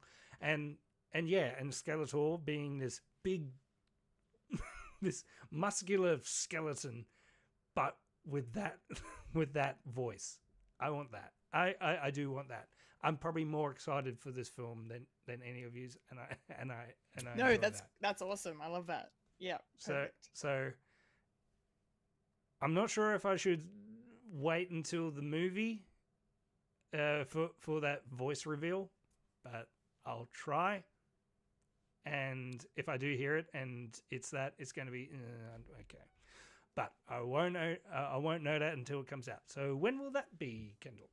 Yes, well, this one is the furthest away from now in terms of all of our release dates today. It's coming out on 4th of June, Masters of the Universe. Nice. Nice. All right. Second last trailer, because we had to talk about this. One Piece, Season 2, Into the Grand Line. Get ready. Get the fuck ready. It's happening. Yeah, Mike's got the Lego ship back. Excellent, excellent. Yes. So I will quickly just give you my I have no idea what's going to happen thoughts, because both of you know what's coming, and I'm sure both of you recognized everything in this. But from my perspective, this looks like the first season turned up to 11. I feel like they've really gone even deeper into a lot of the anime aesthetic that's being translated from the manga and translated from the anime show in terms of the visuals. The characters look amazing. I am so happy to see. We were all happy to see David Dismelchen in anything, but like to see him as, is it Mr. 3? Is he called? Yeah, and he's got the How big. can you tell? Yeah, because he's got a big fucking 3 on his head made out of his hair. Brilliant. I can't wait to meet the Baroque Works. Is that what they're called again? Baroque Works. Baroque Works. Thank you for correcting my pronunciation. Baroque Works. They all look wonderful and badass. Our new antagonists for season 2. And then just to see more of our core gang, the Straw Hat Gang. And Crew. Luffy in action with his Straw Hat crew. Thank you for again. See, I'm not a fan. I'm not a true fan, guys. No true fan, man. I'm not a true fan. I'm trying. There's 5,000 episodes. I'm trying. No, there isn't. There's 1,115. Okay, 5,000. Yeah. So, but anyway, so far. But yeah, At time of recording. Indeed. But yes, it was very good to see the Straw Hat crew back again, and in action, and yeah, I can't wait to go back on the high seas for season 2, because I really enjoyed the first season a lot, and yeah, even the fact that I came in fresh and blind and no idea, and you know, you guys have obviously gone, ooh, I like this, let's dive deeper. And you've gone down the rabbit hole with it, and I'm just like, I have time for Firefly, Mike, so that's why I haven't watched the One Piece anime. What, one season and like 13 episodes? Yeah. Just children's games. Children's games. Yeah, I can't wait to sit down and binge this. This looks fucking epic, and I can't wait to talk about it on the podcast with you guys. But for now, your thoughts, please, Fulya, on the live-action One Piece Season 2 trailer. Oh boy, am I excited. I cannot wait for this. As soon as the trailer came out, I watched it, and I was just so pumped up after watching that. That's the trailer. It looks really good. I don't care how campy it might be in its CGI. I don't care. For whatever reason, I love the way it goes in the way that they're trying to tell the story. The fact that they're definitely compacting it down so that the story can be told in a more concise way. And I love the characters. There's so much depth with these characters. I've also been, thanks to whatever happened with my YouTube algorithm, I've been getting YouTube vlogs from Taz Skylar, who is playing Sanji. Yeah, And same. they keep popping up for me, and for whatever reason I'm just that little bit curious that I need to watch them. The lengths he has gone to get into the character of Sanji. He has learned how to cook like a pro chef from pro chefs. He's gone to Japan. He's gone to the Amazon and found tribes. He's learned how to fight like Sanji, like from scratch. He's like going to the ends of the earth to make sure that he gets this role right, and he's nuts. With That Sanji, is- every day is leg day. That is like the most wholesome method acting of all time. I love this. And This- he's oh my god. he's so British, like you cannot understand. Okay, I'm gonna have He doesn't. to. He doesn't care about the swearing. He'll swear. Like I was just watching a video early today of him. I think he posted it maybe yesterday. Of him cooking tuna, seared tuna with a sauce, half naked in his kitchen. Like, what is happening? I don't know. I think there's more than one piece in your algorithm there. For I don't know what it is about Taz Skylar, but he. I don't even like Sanji the character, not specifically him, like him playing the character. The character Sanji, I'm not a big fan of Sanji. He's too much of a womanizer, and his chivalry knows no bounds. Honestly. Where I am, it gets better. But Taz Skylar is just going to the ends of the earth to make sure that he plays this role really well. And I really applaud him for that. I really do. He's doing such a great job. I'm also very much looking forward to seeing David Dastmalchian play, Mr. 3 from Broke Works. That's going to be great. But I'm also just really glad to see the gang come back together. We're going to be seeing Chopper soon. That's going to be awesome because Chopper's adorable and he's so fun. And he's the doctor. So yeah, look, I'm super excited for this. Can you tell? No, Fulya, you are completely monotonous and uninterested in this Yeah, project. no, not gonna Old watch Daria it. right here. Yeah. No. I'm very happy for you. This is exciting. I can't wait. I can't wait to watch this and talk about this with you guys. It's going to be so cool. Mike, Hey, as the other massive One Piece fan in the pod, how does this trailer work for you? Did you enjoy seeing the characters brought to life in a 4D representation? 4D. I don't I know. can smell in 4D. It's 10 o'clock at night. I'm losing it. Is that right?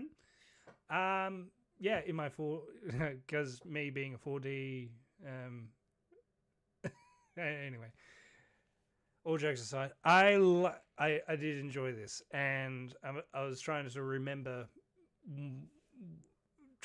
some stuff because this is when this is before I started binge watching like for real, and yeah, it was with the Baroque works sort of era as well, where it's leading up to Alabasta, but we're not going to get that until third season, so maybe next year if they plan their cards right. I think they're going to start trying to do that one thing once a year about being Netflix. It's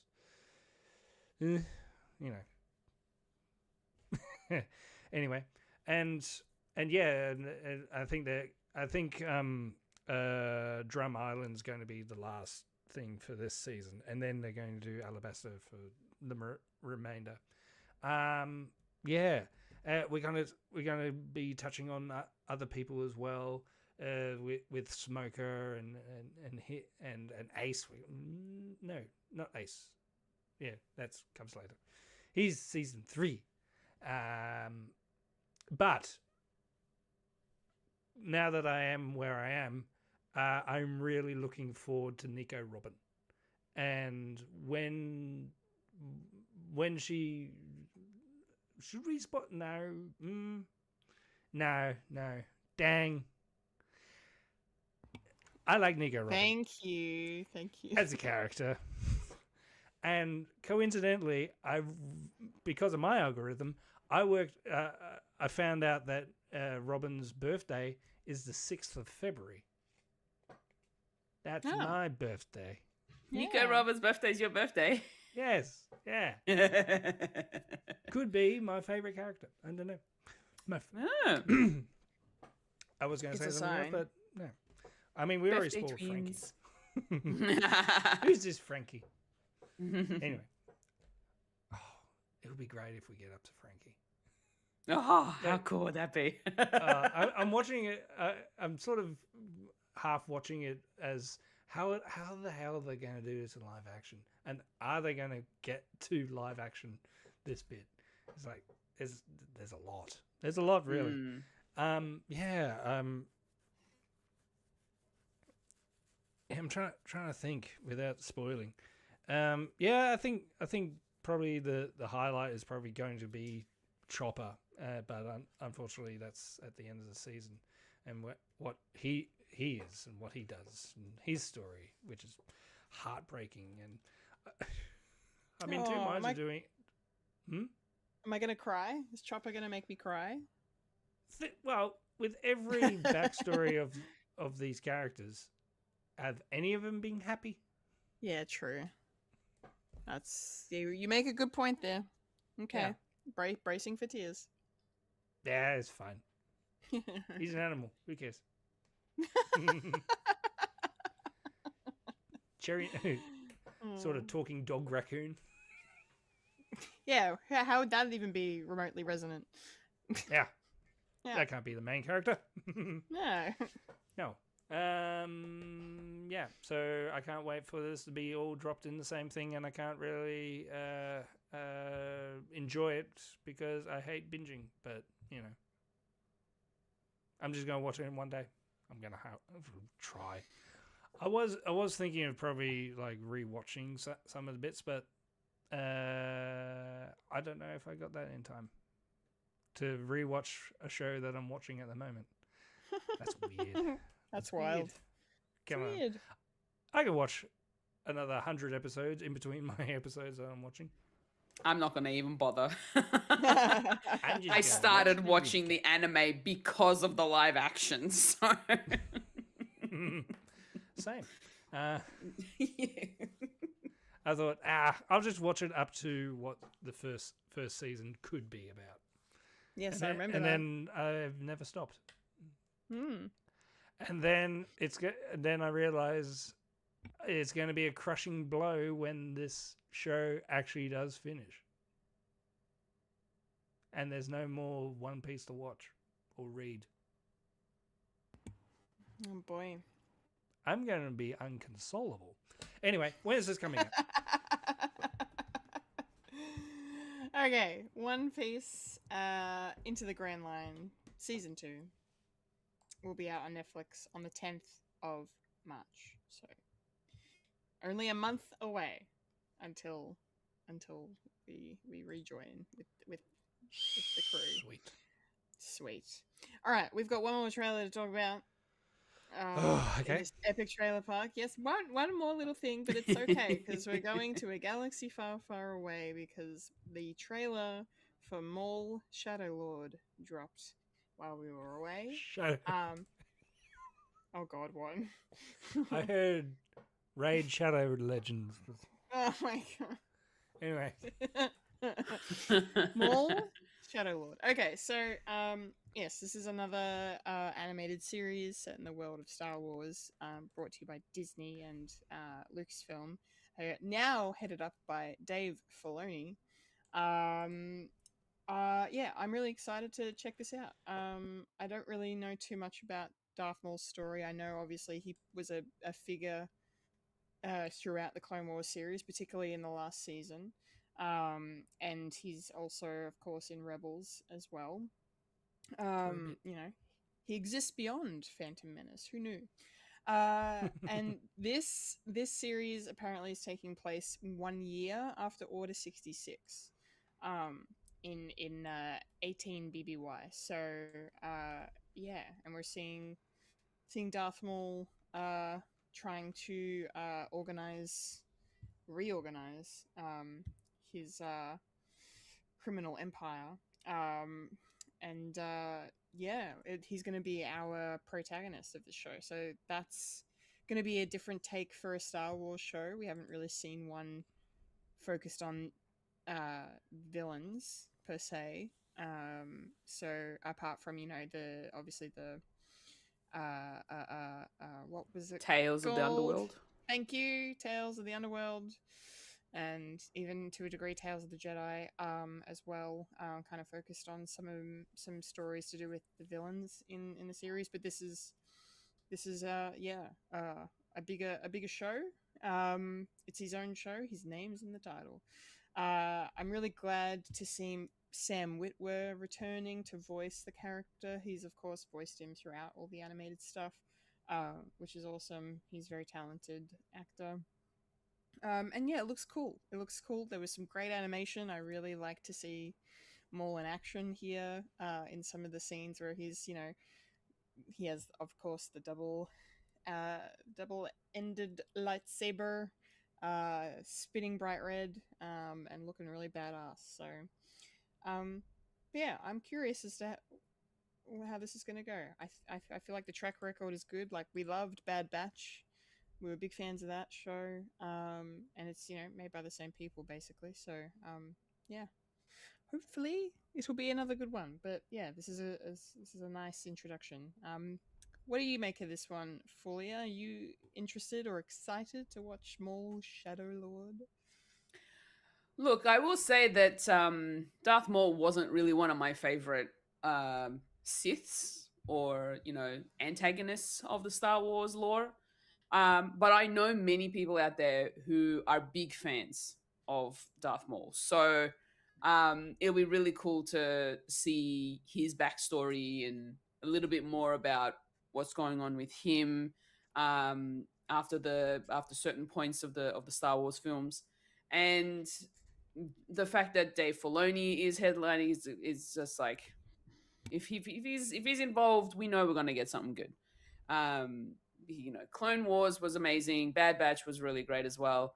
So I feel like this is going to be pretty much on the same par with those animated series. So I am very much looking forward to watching Maul Shadow Lord. It'll be interesting to learn more about him and just to sort of see from a different point of view, essentially, a different perspective of Star Wars. Yeah, in the Star Wars sort of galaxy, in that respect, in that world. So, looking forward to it. Excellent. Glad to hear it. Mike, what about you? Are you looking forward to checking this out? Yeah, I will be, because I do enjoy these sort of continuations from the Clone Wars. I still can't remember if I have finished the Clone Wars. I think I went straight to the last season. And it's like, I'll pick it up later. And yeah, and he's and Maul's part of that. And it looks like it's going to take place. What was he doing during the Bad Batch sort of bit after Order 66? And I'm glad that it's going to be a year after, so we don't have to see another Order 66 add-on scene. Because I do enjoy those bits on YouTube where they actually lined up all the other bits. Brilliant of videos what happened. Yeah. Yeah. And harrowing, because it's sad. It's and very I wouldn't be surprised if they do a flashback in this one. Yeah. Like maybe a flashback scene. Because I'm trying to remember, because it's been a long time between drinks. I think he was in the last season of the Clone Wars where he fights Ahsoka, and he gets captured. So it's probably in between that and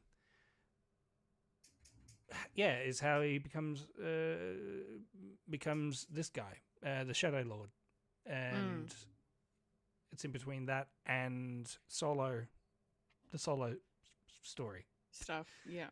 where he's in it for he's the spoilers he's the main Bad guy. kingpin at the end of He's it. yeah, true. Yeah. It's Kingpin's like, good. oh, I'm working for this guy. Hello, I'm back. Mhm. I got legs now.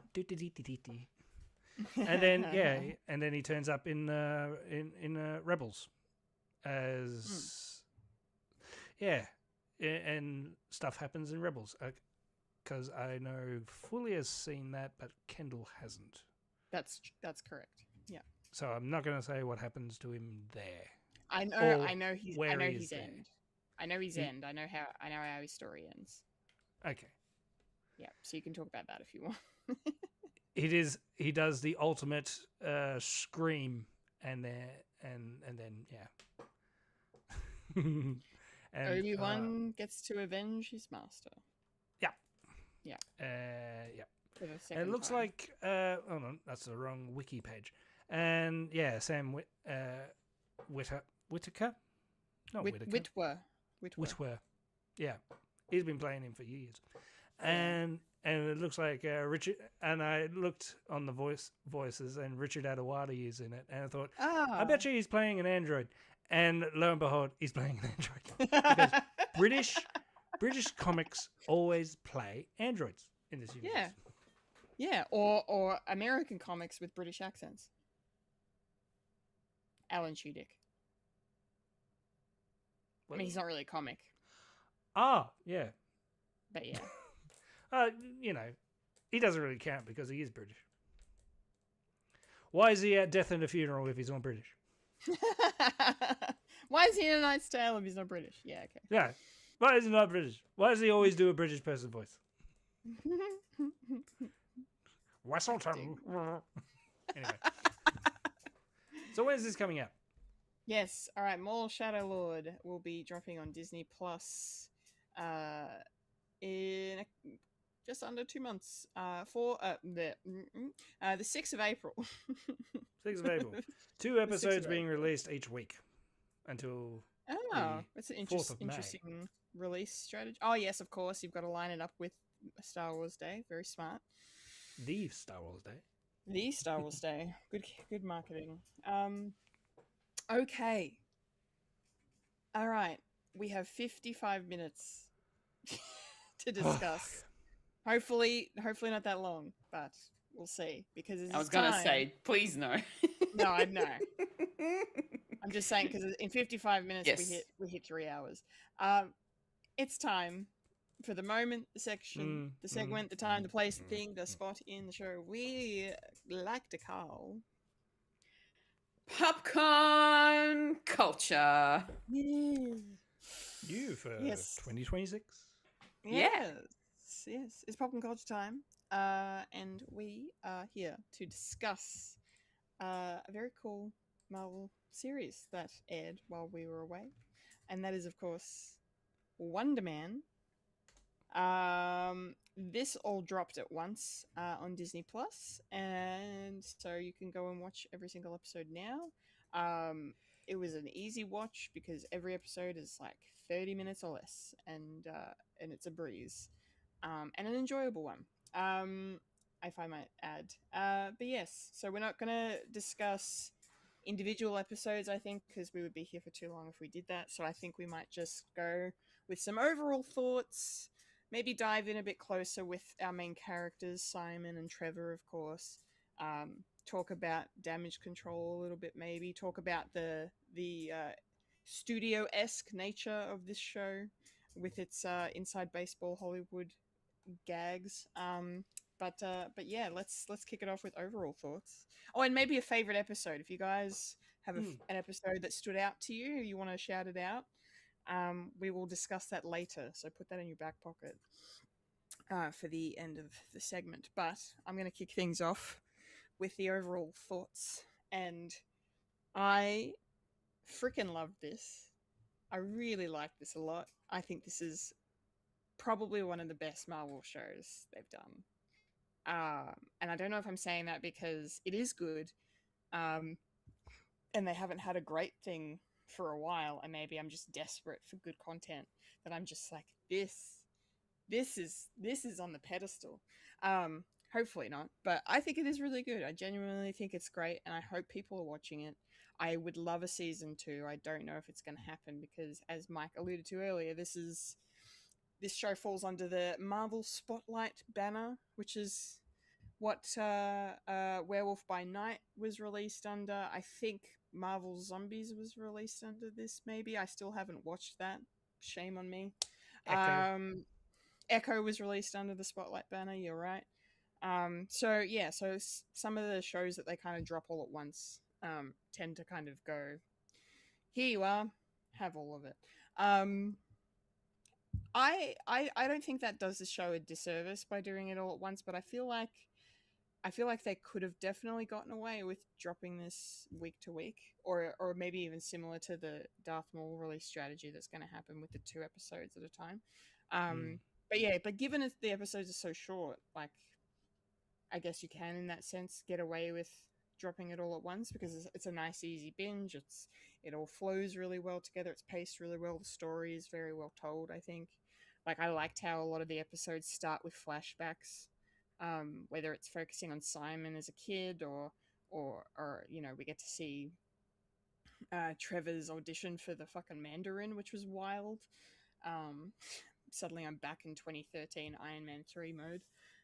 That was crazy. And then even getting a, behind the scenes look of how Damage Control managed to rope Trevor in to spying on Simon. The flashbacks are really cool. And then, like, it's just funny. It's just a great show. And it's just the way that Yahya Abdul-Mateen II and Subeng Kingsley bounce off each other. Like, they steal the show, the two of them together. They're such a good pairing. I'm so glad whoever it was that wrote Iron Man 3, and forgive me if I don't know your name offhand. I don't know. I know Shane Black directed it, but I can't remember who wrote it. But thank God you or Marvel or Kevin Feige, someone said, let's make the Mandarin an actor, and his name is Trevor Slattery, and we're going to make it a gag. I remember back in the day when that happened, and a lot of people, including myself, I think, were like, why? Why have we done this? It was badass in all the trailers. It was epic in the beginning of the film. And then the reveal was kind of like, oh, okay.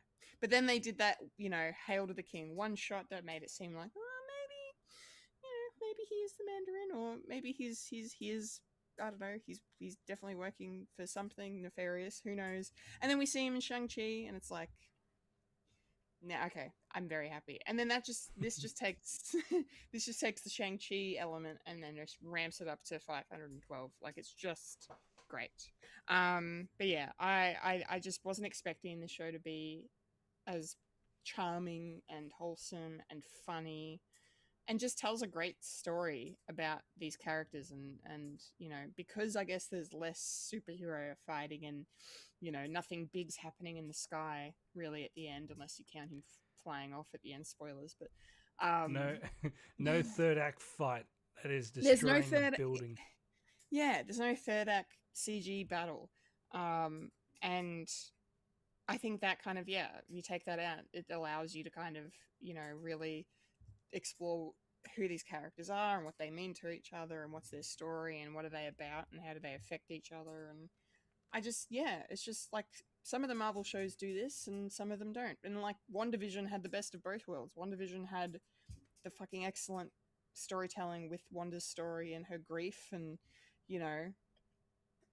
we still quote, what is love if not grief persevering? Love, whatever, I said it wrong. It's the other way around. But we still talk about that. But then WandaVision also had the fucking caveat of the third act CGI battle in the sky at the end, that people were a bit mixed on. But hey, there was some good moments there. But you need that. You need. But I'm really glad this show kind of was low stakes, and I loved all the Hollywood references and cameos from certain actors, and I'm saving my reaction on those for a bit later. But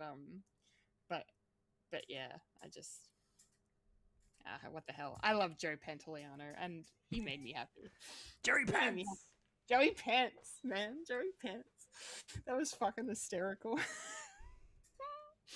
Anyway, yeah, this is so much fun, and I really hope they give it a second season. So, Fulya, how did you go with Wonder Man? Did you enjoy this show? What do you think?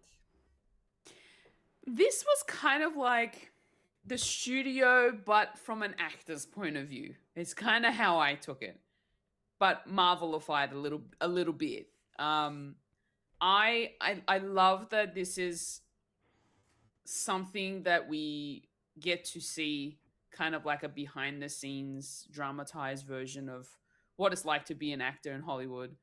Trying to find the right roles, doing self tapes, you know, and then getting to a point where you think once you've got the role, you think you've got some sort of creative right to put in some sort of input into the scripts, which is what we see with Simon in this show, and then he gets fired because of it. I loved all the different references to Hollywood, all the things that happen, and all the little bits and pieces we get to see that is very behind the scenes on how actors are cast and how all these, you know, moments are happening. But then we get to see this personalized story about one of these people, Simon Williams. He's trying to get there in Hollywood. He's trying to find that role that's going to put him out there, essentially. But he's having a rough time at it. He's from a family that grew up poor. And he's also got this power within him that he doesn't know how to control. And you kind of... I like that they didn't go straight into the whole, all right, this guy is now a superhero. We are going to do all the things. There's going to be an enemy coming. Like, I'm glad they didn't do that for this. I'm really glad. I love that it was just a comedy drama series, limited though it may be. It was just nicely paced. It was just a really kind of a moment to take a step back from all of the superhero stuff, essentially. And that's what I really enjoyed about this show. Ben Kingsley is the best. He is a legend. I love that he came back as Trevor Slattery. And the fact that we also get this moment of, we find out why he's being, you know, nice and friendly with Simon. And it kind of rubbed me the wrong way, but then we sort of see his character develop a bit, and the fact that he's starting to have this feeling within him that he's like guilt because of what he's doing to Simon. And then we see that unveil at the end, and like my heart broke. Yeah. You know? But yeah, this series was just really... It was really fascinating to watch because it's not something that we're used to with a Marvel show generally. Mm-hmm. So yeah, I'm glad I watched it. It was actually really good. Awesome. That's really good to hear. All right, Mike, what about you? How did Wonder Man go for you, especially as someone who's, you know, studied the art of acting? Any insights from you on how this kind of went down? Yeah, in the first episode, I do feel the pain that you want to bring so much, but essentially you're a bum on the seat, basically, being a day player, and you want to do your best, and sometimes you overreach and you get fired. because it's like, just shut up and say the lines. And it's that sort of mentality that it has with, you've seen the studio. It's the money side of it, saying we need to get this done so we can bust this out and all that. But still, the actor's side is, no, it needs nuance. It needs that sort of thing.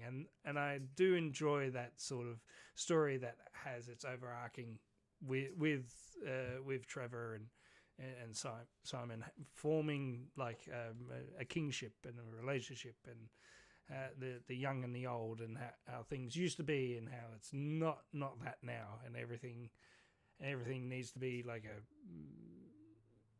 everything needs to be like,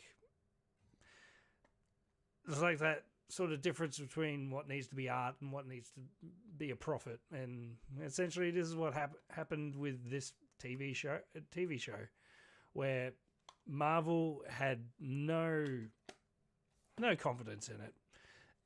Like, essentially this show was filmed like almost 4 years ago, and they were just constantly pushing it and pushing it back, and it's like, no, we need to get and the rumblings were they were going to do a tax write-off and not get released, which is absolutely devastating and stupid, because it was sort of more of a passion project for this to happen. And yeah, it's not like any other Marvel show coming out, and it does make sense. They put it in like Spotlight, because it was like Werewolf by Night, where it was its own singular thing, but still with Marvel characters. And like, originally, this is not the first time we see like Wonder Man in the MCU.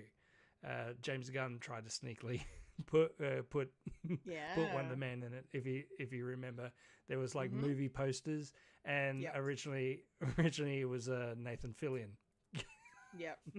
Because he had to get Nathan Fillion in there somewhere, and it's like, oh, you know what? I'll just make him as Wonder Man, because they're not gonna put Wonder Man in this anytime soon. And then lo and behold, they did that. So that's not canon anymore, unfortunately. I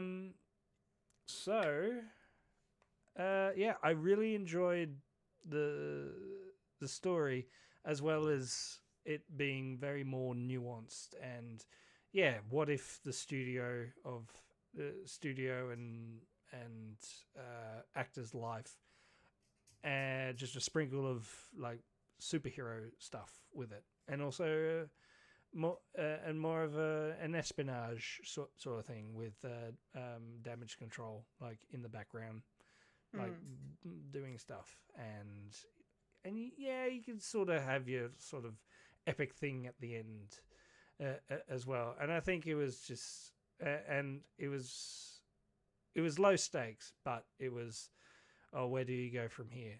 You can do anything. I would like to see these characters come back in something. I don't know if they're going to do another Wonder Man, but a lot of traffic going to say, yes, we do like this. Please don't hide it, or attempt to hide it, because there was no publicity, basically, nothing. It's like, when's this coming out? This looks really interesting. It's like, we got other stuff that you might like. It's like, no, we want something different, but also part of the universe as well. So you could just have you can have the slop in Doomsday and the other one. It's like, we can have that, but let's have something something a bit more arty, something nice. And I love the fact that they were doing old Hollywood as well, and going to see Midnight Cowboy. It was like, Midnight Cowboy's in this? They're doing that? Wow. I like it. Wow.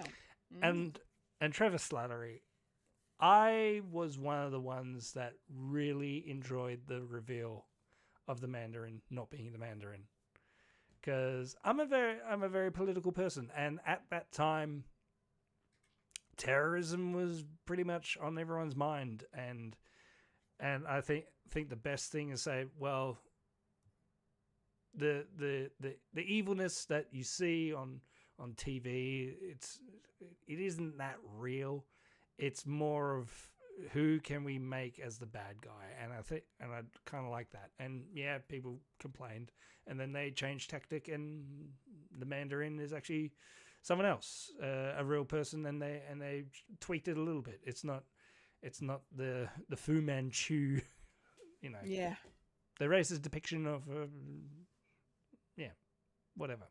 So they changed it for good, and lo and behold, we still have Sir Ben Kingsley doing Trevor, and I really enjoy the fact that essentially there's no Ben Kingsley in this universe. It's actually Trevor, because all the stuff that they drop is actually movies and television that Ben Kingsley was actually in, and I love the fact that That's so good. That's so good. I didn't realize that. That's brilliant. Yeah. So overall, it's a good thing, and I'm going to get this on Blu-ray if it does come out. Not in this country.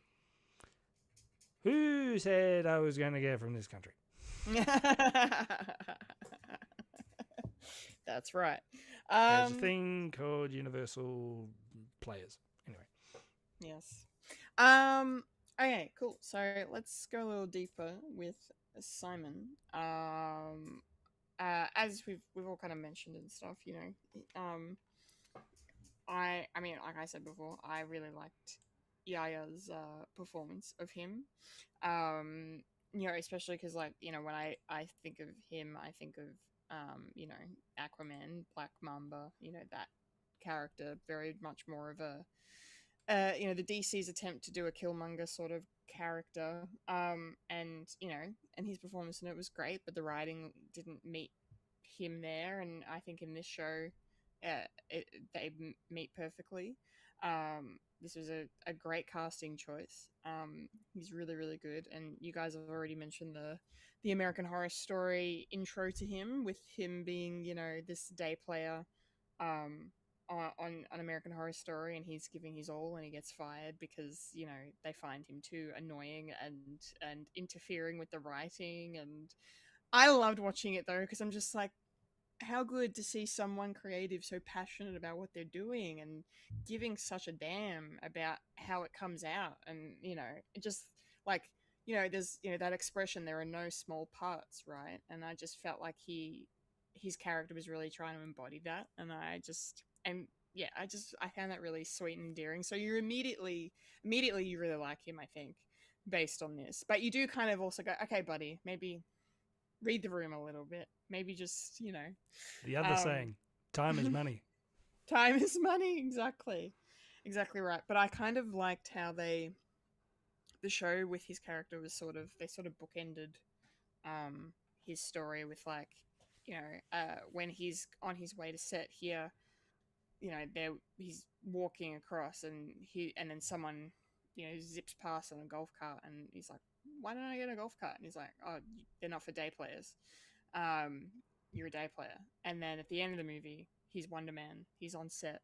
Sorry, at the end of the series, he's Wonder Man. He's on set, and he gets his golf cart. He's not a day player anymore. So he's had that growth from not just personally with dealing with everything, but like professionally. He, started from the bottom, now he's here. And I just thought that was really, really cool, that they kind of showed that in that way. I thought he was awesome. I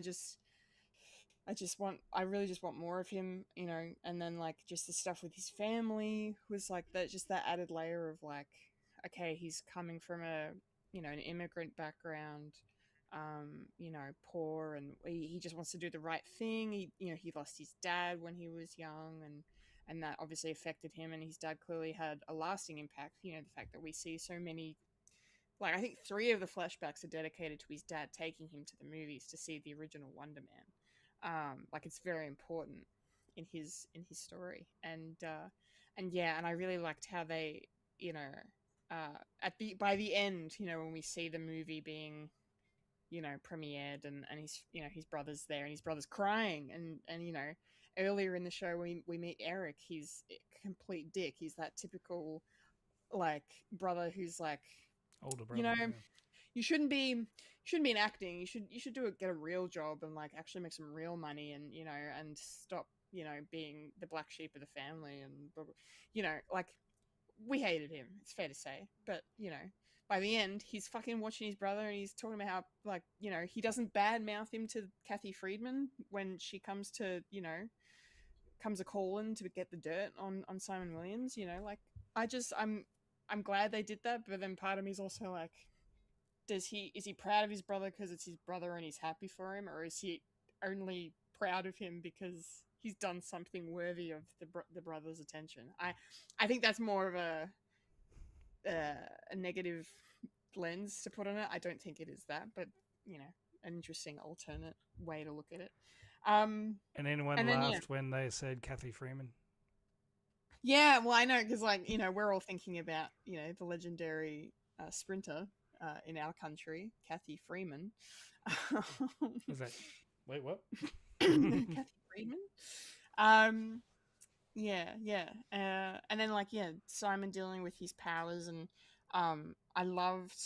It was so interesting that they spent a whole episode on the doorman, and we get like one scene with Simon at the end, but it's basically like just this really cool episode that kind of takes you a bit deeper into this world and what, you know, what fame looks like, but with a superhero coding, and then having it all kind of come to the conclusion of super powered individuals cannot work in movies. Insert Red Scare. Big Well, yeah, you could absolutely allegory. take that. Yeah, you could absolutely take that and go to those places with it, and then, but here they kind of just use it as like more conflict for Simon in terms of his powers, because he already by this point, you know, he can't control them, and then we start to see like, oh, if I'm going to be Wonder Man. This is a big deal. Fuck. How do I get a hold on these powers, and how if they find out who I am, I'm screwed. So, you know, we get the episode where, you know, the kid with the GoPro and they have that wild chase, and that was a crazy episode. But yeah, so there's just lots of different aspects to his character, but I think for me, like, yeah, my favorite stuff with Simon is just when, you know, he's with Trevor. So, but yeah, I'll talk more about that when I talk about Trevor. But yeah, I think that's all my Simon stuff. For now. How about you, Fulya? Do you have anything else to say on Simon Williams or Yaya's performance, or what else did you want to look at with him? Honestly, Yaya's performance was actually really, really awesome. I was skeptical at first when I came into watching Wonder Man. I wasn't sure how I was going to feel about it, but the more I watched it, the more I was feeling a bit more positive about it. So I'm glad I got around to at least watching it through. His performance as Simon, really great. You could really see just how passionate he was about being an actor, and Simon just wants to, like I said before, he just wants to break into the industry. He really wants to find the right role for him, and we see that obviously in the first episode where he's so passionate about the script that for this one scene that he's in, where it's his death scene, essentially, all he has to do is die, but he had so many notes written on his script, backstories about his character, things that he might say, the inflection he needs to say those lines in. Like, he was so into it. But that was to his detriment. Like, it didn't go his way. He was so passionate that he got fired.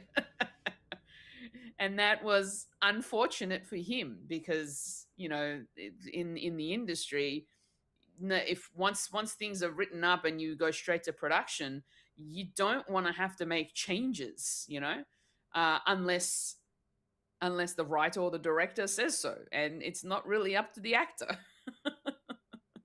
necessarily.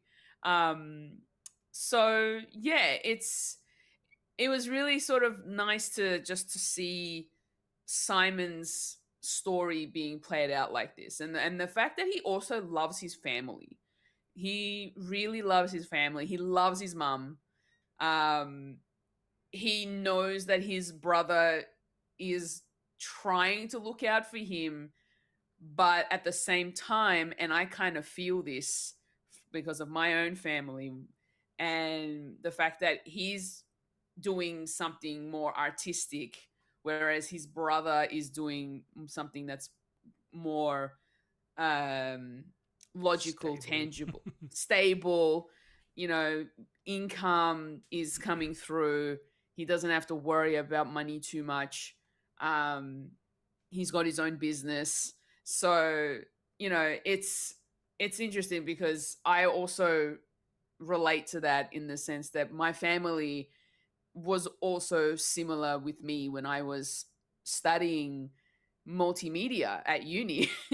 They weren't necessarily they were happy I was studying at uni. They were so happy to see me actually getting a degree, but the type of degree, the fact that it didn't account to me getting an immediate job after finishing uni, they could see that I was struggling. And for like 10 years, for a decade, I have not been able to find a proper stable job in the entertainment industry at all.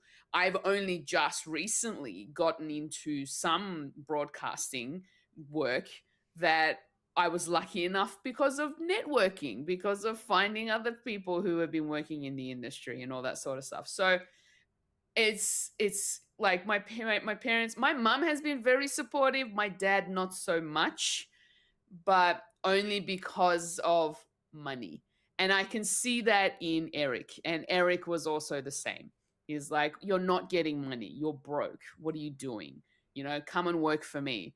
And it just that especially those interactions with his brother really hit me a lot. So it was really very relatable for me. I feel like this whole series where with Simon being the one that's being targeted by the government also was sort of touch and go. Not a lot happened with them though, I will say. Like, we get bits and pieces of scenes where Trevor is speaking to that agent, and that agent's threatening him, about taking him back to prison and all that sort of stuff, unless he gets more information or evidence. But we don't really get to see much of the Department of, what was it? Department of Damage control. Damage control, that's the one. I was thinking destruction. Damage control.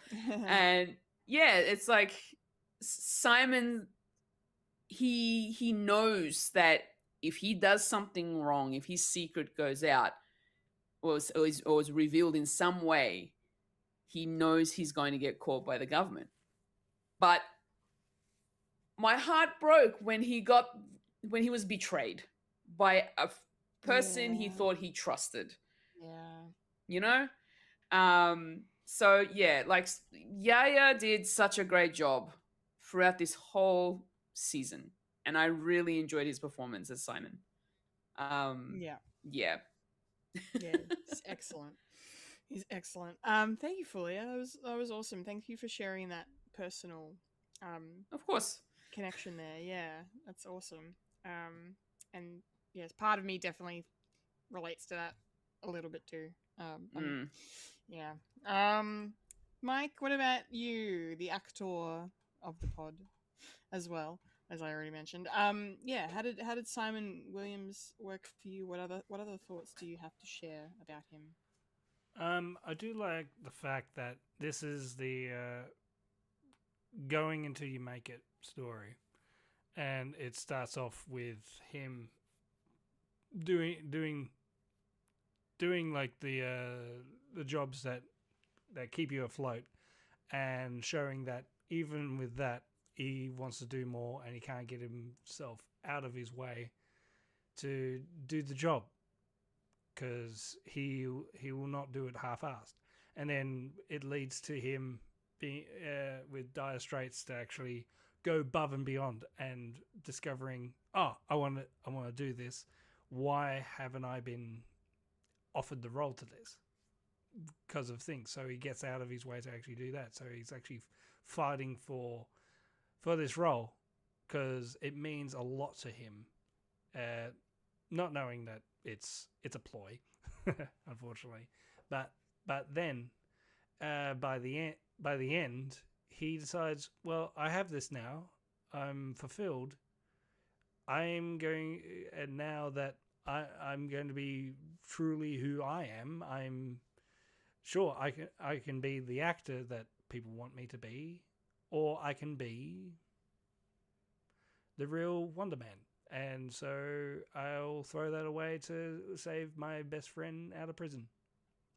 And that's the best thing, because he wants to be true to himself by the end. So that's the character arc, and that's the character growth that he has. And that itself is like the superhero story that it's been done to death. It's like, be true to yourself and save whoever you can, and yeah. And where this goes, I don't know, but I do enjoy the sort of story that it has. Like, yeah, it was the betrayal, and then he's going back to, it's like, well, did I get this role because of the ploy, or am I that good? So it's that sort of flip-flopping of minds. But then you see it in which one? Yeah, with the callback, where he's sort of going over beyond of smashing plates, as well as, like, you're doing what you did in the first episode. You just need to find yourself within that, as sort of finding myself. And yeah, I got freaked out when he punched that guy straight through the head. Oh man, that was Same. I couldn't believe it. I was like, I was cackling and just going, oh my god, holy fuck! Like, did that actually just happen? Did he actually just kill that guy? And then it fucking cuts to him waking up, and It's like, oh and then I was man. going, it's like, well, I'm a big horror fan, and surely there should be more gore to that. That jump scared me so That was the jump scare. Absolutely. And I was going, why is his head cake? Yeah. Why is it like punching a cake? It was wild. So yeah, he needed to get out of his way to become the Wonder Man that he is and what he will be. Mm-hmm. So yeah, I really enjoy his character, and Yaya's. He's played superhero roles before, so he has that, and he sort of. I can understand he would put himself more into this role than any other role, because he is playing a character, and it's all that mind trippy, and you are like you are playing alongside Sir Ben Kingsley, Oscar winner, and been in many great performances, like Schindler's List and all that, and he's playing a role of a guy from Liverpool. Brilliant. So I understand that, like, this would be the role that he would play. He would put all his all in, because it isn't like any other role that leads to anything. And that's why it's sort of more like a passion project, and he can actually see that sort of on screen as well. So yeah, I'm really happy that I didn't stop watching because Mhm. I was curious of where this is going to go, and I was sort of weirded out of, are they trying to put this under the radar? Isn't it? Is that mean it's not that good? But Yeah. critics say otherwise, and fans say otherwise. More of this, please. More passion projects. More putting. You know, we've had enough of. Film by committee sort of shit. For sure. Yeah. And it's the same, done by the same guy who did Shang-Chi. So, Yeah. and that was a good film. And we haven't seen Shang-Chi in a while. More, please. More, please. Yeah, I was just gonna say, now's probably a really good time to shout out Destin Daniel Cretton and Andrew Guest, who together brought this show to life as head showrunners, writers, directors working on this one. Yeah, I the way this was like a lot of the cinematography in this is really cool. Like I specifically remember really enjoying when Simon's on the phone with, is it Janelle that's his agent? Yeah, Janelle, and there's a scene where she's on the back of the golf cart talking to him, and then the way the camera is mounted, it's mounted to the golf cart, so you're just getting golf cart POV as it's going around the lot, and then you're cutting back to Simon, who's just in a regular, like, mid sort of shot thing going on, and then she's just going, like, I don't know, I just like that as a choice. It definitely does have studio vibes a bit in some of it. But yeah, shout out to Destin Daniel Cretton and Andrew Guest. Fabulous. But yes, speaking of fabulous, let's talk about Trevor Slattery a little bit more. Because goddamn, Sir Ben Kingsley, ladies and gentlemen, what a performance! What a just. We just need more of him. I really, like, this is just one of my favorite characters I've seen him play, and just like, who better to play him, really? To be able to nail that gravitas with that just effortless humor. Like, one of the moments that made me like cackle out loud was in the third episode when they're at the party. It's Simon's mum's birthday, and Trevor tags along because he's got to do some recon for damage control, or he'll go to jail. And he's just, he's wired up, and he's trying to go around and suss out who is Simon Williams, and is he a threat, and blah blah blah. And he's trying to get it all out of his, his neighbors and his family and whatnot. And he talks to one of the neighbors, and then she just starts. What does she do? She just starts talking about something else. Like, I can't remember. It was nothing to do with Simon. I think she was talking about Eric, maybe. And the way the way Trevor just reacted, just like, he was just so done with her. He was just like, oh, that's not even what I'm here to fucking talk about. Oh my god, the nerve of this woman. And then she just claps back at him. He had no patience for any of these people, and it was so well performed. It was so funny. While I was putting together the ladies and gentlemen for this, I was looking up some quotes, and obviously at the start of the episode I went with the arugula line, but then in episode 7 there were a couple of crackers that Trevor says, and I'm just going to bring them up quickly just because he's episode 7 is obviously they're filming Wonder Man, and he's getting his costume fitting, and then he says this line about the pants. He's like, well, it's a bit snug in the undercarriage, to be honest. I might want to have babies one day. just says that, I mean, like, just little. And then, like, when he's, his response to Simon about the salad, he's like, no, you'd never do that. You're very assertive with your fork. Like, just like just these little bits he just throws in that just brings just that lightness to the show, and that comedic relief, and the timing is just is just brilliant. And yeah, what they did with his story, you know, having him, because I guess it would have made, like, it wouldn't have made sense if they didn't address the fact that, maybe he should be in prison, because like the entire series does spend a lot of time, and I don't know if you guys felt that maybe they were hitting the nail on the head a bit too hard with the every time someone sees him they go, oh, it's the Mandarin. Because for me a couple of times it felt that way, but I get what they were trying to do, because I think that's also for the audience, just to remind them of like, this is who this guy was when we first met him, over 10 years ago now. Remember? Do you remember the Mandarin? So I get it to a degree, but that it kind of lent itself to the comedic side, and of people just looking at him being like, weren't you a terrorist? And like, no, I was out of my mind. I have no idea what I was saying the entire time. Next.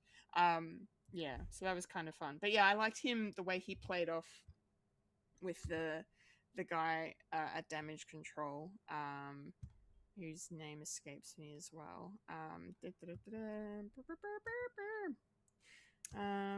Oh, the agent? The agent. What's his bloody name? I don't have the right information in front of me. But I liked him. Spider-Man. Yes, the guy from Spider-Man. Agent Cleary is his name. Yeah, Agent that's Cleary. right. Yeah. I liked, him and his like persistence with Trevor, trying to get him to, stay on target and all of that.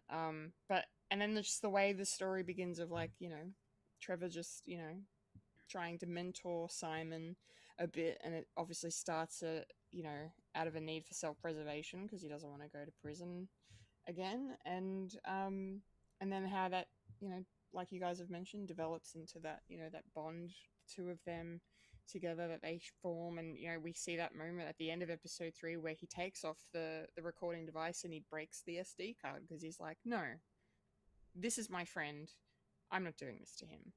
And then I had a little bit of a worrying moment later on when like Damage Control catch up with Trevor after he's cast as Barnaby, and they're like, wait, hold your phone. And then Trevor's just like, well, actually, I just need a little bit more time to get the information. So just give me some time, and so I can go off and make a movie. And I was a little worried, but then I shouldn't have been, because obviously what we got was like, just the sweetest thing. I really, really loved Trevor's sacrifice for Simon. That played so well. I was tearing up, to be honest, because this bromance just really is the heart of the show, and it was executed so well. And yeah, that moment, where we go, oh fuck, Simon's fucked because he's blown up the whole soundstage, and what the hell's going to happen now, and his career's over, and blah blah blah. And then the fact that, oh, everyone still thinks I'm the Mandarin. Well, good. I guess I'll just be the Mandarin and save my friend that I just betrayed. Like that bloody Kathy Friedman, Jesus Christ. She, you're Joseph Gordon-Leviting me, aren't you? It's just that was very funny. But yeah, that sweet moment of just, Trevor doing that for him, and then Simon paying it back later on by breaking him out of jail, was also just, it was just great. So these two together are just a winning combination, as we keep saying. They're just great. The best duo. One of my favorite partnerships pairings, I think, in the MCU so far. Like, just there's been some great ones, but yeah, these two are just brilliant together. So yeah, and I love Trevor. So, and we've loved Trevor for years. So we need more Trevor. More Trevor. Yeah, please. Not bad for a character that's not in the comics. Yeah, it's the original character. That's right. Oh my goodness, he's so good. Fulya, any more thoughts on the wonderful Trevor Slattery? I think you pretty much hit most of it, so there's not really much else I could really say. He's such a wonderful actor. He does such a great job as Trevor Slattery in this particular season. I was a little bit confused when he was putting on this lilt with his English accent. And I don't know whether he had that in. I can't remember if he had that in Shang-Chi, with the way he was speaking. I can't remember, but just overall, he's so wholesome. He's so sweet, and I love him. He's he's great. His comedic timing is wonderful, and Trevor Slattery, that character he's so sweet and humble, but the fact that he's also looking out for himself as well. Like I understand what he was trying to do. He just he knew that what he did as the Mandarin was wrong, but at the time he just thought he was putting on an act. Right? He didn't realize the extent of the seriousness of what he was doing. And now all he wants to do is be acquitted and just get back to life. He just wants to get back to his acting. So I kind of get it. Like, he's had a bit of a rough time since then. And I kind of feel for him. And then the fact that he also betrayed Simon, he knew how guilty he felt about it, and so that it just makes him more likable in that respect. So yeah, look, I loved Ben Kingsley in this. Like, just Trevor Slattery is just, he's so cool. Yeah, the coolest. Mike, I know you said a little bit already on Trevor Slattery, but did you have anything else you wanted to add to your thoughts on him? Yes, I think he's the best villain / character ever, and he needs to come back in Doomsday. I want to see these characters in Battleworld. I don't know what Trevor can do, but but he could be wingman. You need that wingman. I reckon. Yeah, bring him back. I don't know where. Hey, somewhere. Russo brothers, get on it, please. Yeah, yeah. Just giving Ben Kingsley all these flowers. I mean, it's a character that came out of nowhere, but people galvanized to him. So, yeah, and I like the little. I like it how the sausage is made as well. It's like, well, what can we tell about his past? You know what?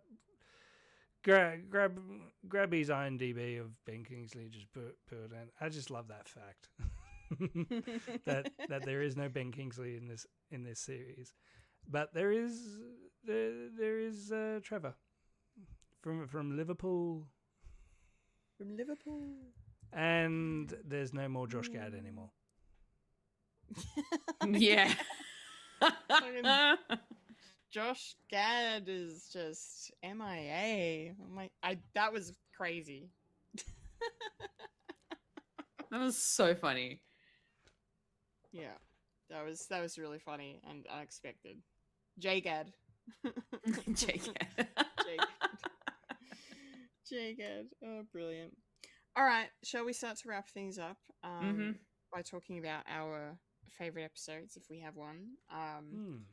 I will go first, and I want to shout out an honorable mention to the finale, which was titled Yucca Valley. Just for the complete rug pull of me realizing what Simon was doing while he was getting close to that wonderful, average American bloke who just happens to work at the prison facility run by the government, run by Damage Control. Yeah, that was a great payoff from their little tease at the beginning, or nearish to the beginning, I think, of the season, of like, they've built this facility and they want to fill it with superpowered individuals. So they can keep the money flowing. Exactly. History. Do you know a little bit of history and what's happening right now? Ooh. Okay. Relevant. Um, so yes, so no, I wanted to just shout that out because I just thought that was really great. Of like, it was a really sweet epilogue to the series. Of, we get to see Simon become a success with Wonder Man. Wonder Man's a hit. Fucking Joey Pants plays Barnaby. That was just perfection.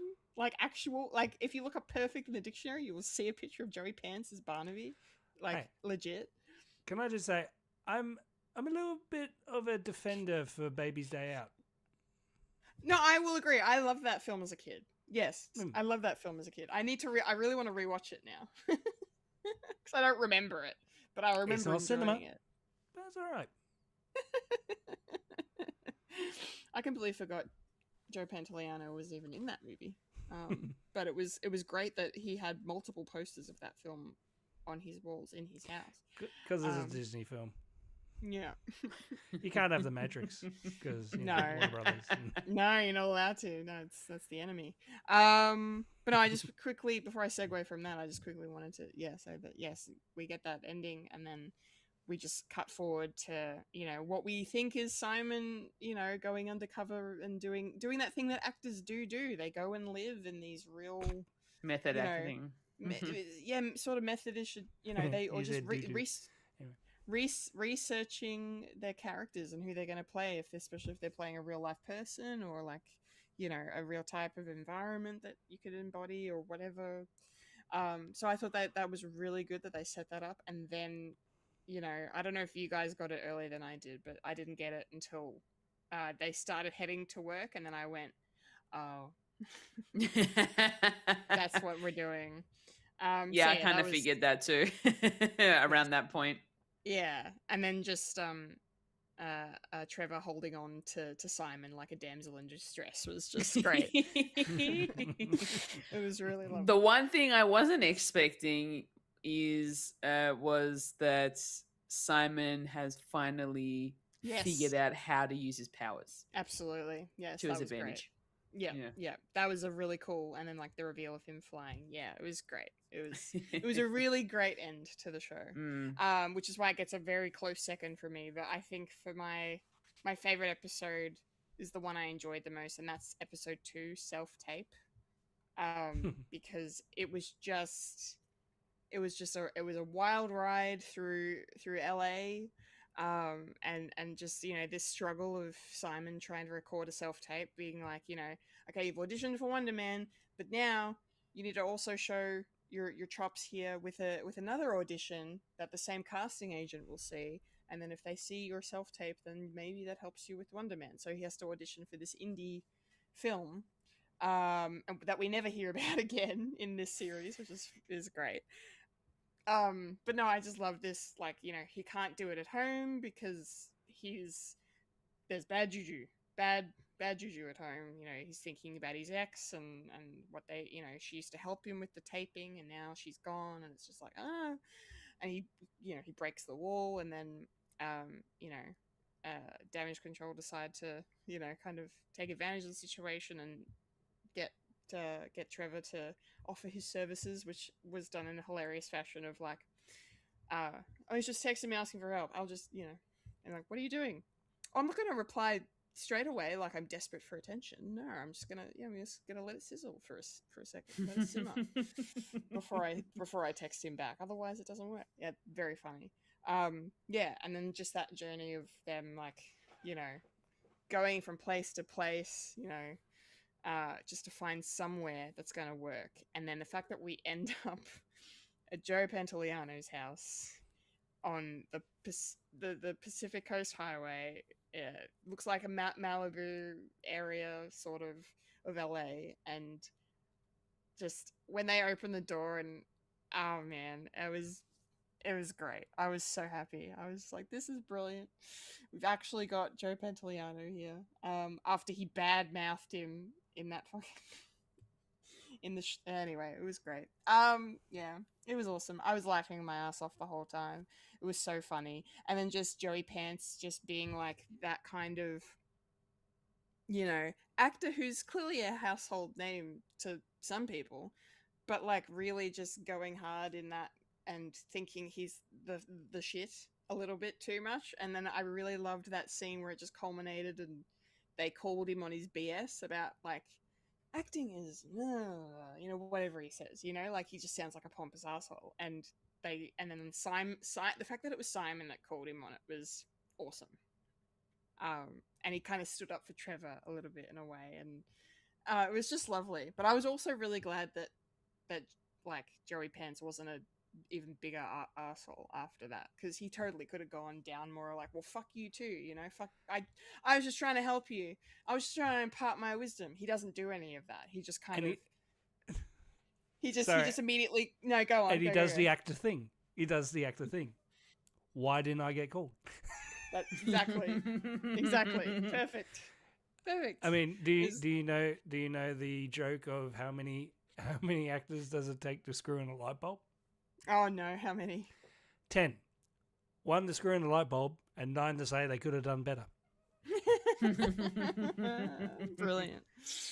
That's good. I like it. Yeah, that was hysterical. It was great. It was so much fun. So that episode takes the cake for me, because it was just the most fun, and it combined, Simon's story with, the Hollywood meta humor that they're doing, and Joey Pants, just Joey Pants. I'm just happy he's here. It's great. This is great. Fulya, what was your favorite episode? Did you have one, or do you have some honorable mentions? How are you feeling? I want to give a shout out to Doorman. That was actually a really good episode. A flashback, more noir looking as well. Having J-Gad in there and just singing, his Olaf songs at a club, but remixed. And just seeing the sort of revelation of this person who ends up finding power accidentally and then using it for good initially, but then ends up being used in Hollywood to the point where that power ends up backfiring on him by the end of it, Yeah. Oh, yeah. Yes. And you could kind of see that every time anything or anyone passed through him, you could see it was taking a toll on his body. Like, he was wincing a lot throughout that whole episode. And then that last bit, J-Gad's gone, he throws up, boom, I don't think he has the power anymore. So yeah, that was really sort of a really interesting way of telling a story about, a super powered person going into Hollywood, and then that's how the doorman clause, was it, or whatever it was, that something like came that, to yeah. be. So yeah, that was kind of an honorable mention for me. But I think my favorite was Callback, where they go to Von Kovac's house for the callback of Wonder Man, and he's paired them up with these different actors who could potentially be playing, Wonder Man and Barnaby in his movie. And so Simon and Trevor get split up. They get paired off with other people. And I love that Trevor doesn't really have to say much in his pair when they have to improv. But then when Simon is the one that gets put up, he ends up using lines from Pretty Woman. Yeah, that was crazy. but I think overall that whole like being at that in that house, that mansion of a house, my gosh, it was an amazing looking house from the inside. And just being and just sort of like you can see how much anxiety that Simon was going through because of this callback, and the fact that Trevor was trying to help him calm down, do the box breathing, and I'm like, oh my god, they use the box breathing to calm down Simon. And by the end of that episode, he then just regales this line of like this improv line, this whole like little scene that he had, and he's doing it with Trevor, and they both got the parts, and it was like a really nice sort of circle, you know. They sort of like it just was very well rounded episode. That's why I really enjoyed Callback. Just sort of seeing them go through the process of this audition, this final audition, but with this really quirky and interesting director. You know? Yeah. So yeah, that was really cool. Nice. I'm glad you like. That's a really good pick, Fulya. Thank you for sharing. All right, Mike, take us home. Did you have a favorite episode or a mixture of honorable mentions to share? I like them all. I can't choose them like my family. But I did like Doorman and sort of a snapshot of something else, and how's this connected, and it's the clause, and that adds to what Simon is dealing with. I did like Callback and how it's if you go to an eccentrics like director sort of place, and it's like, this is what we do, because that's not normal to any means, and they feel that. Probably my honorable mention is probably Caffrey Freeman, that episode 7. Mm-hmm. How that's where the turn is, and I do like that, where everything with these two characters turn on a dime and everything falls apart. But I think probably my favorite one is probably number 3, Pacoma, and oh wow, because you get to see what Simon is all about in the first two episodes, but this is like family life, and this is how where he came from, and this is what he has to deal with, because you know, bit of a shitty brother, but he's looking out for his family, and they came from humble beginnings, and this is where the relationship between Trevor and Simon sort of start forming a kingship, because this is where Trevor is sort of wondering why is he doing this?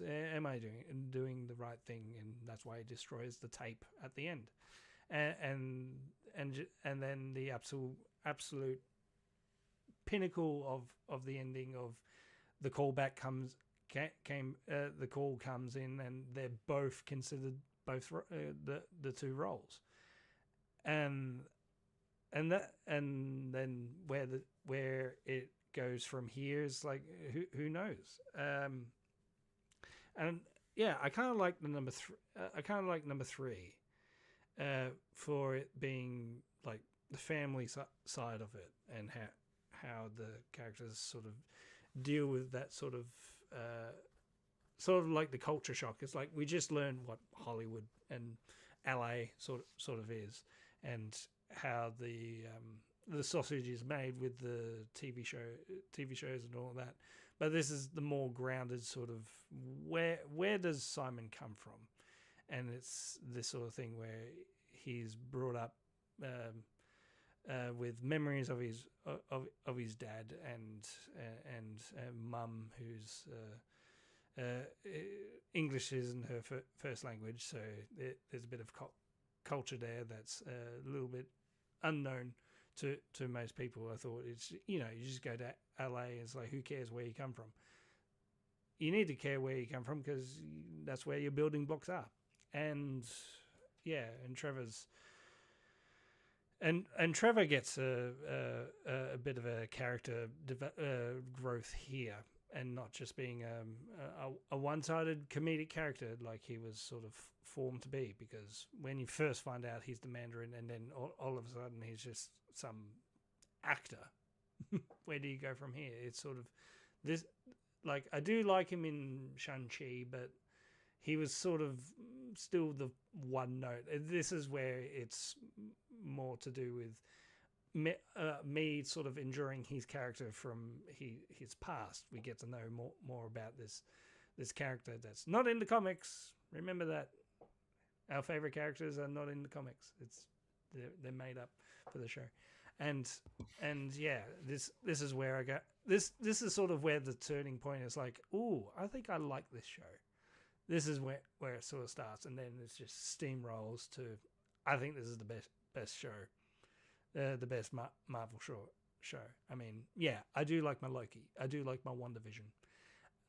Yeah, I love Agatha all along, and I love how they sort of added onto that character, and who knows what happens with their characters.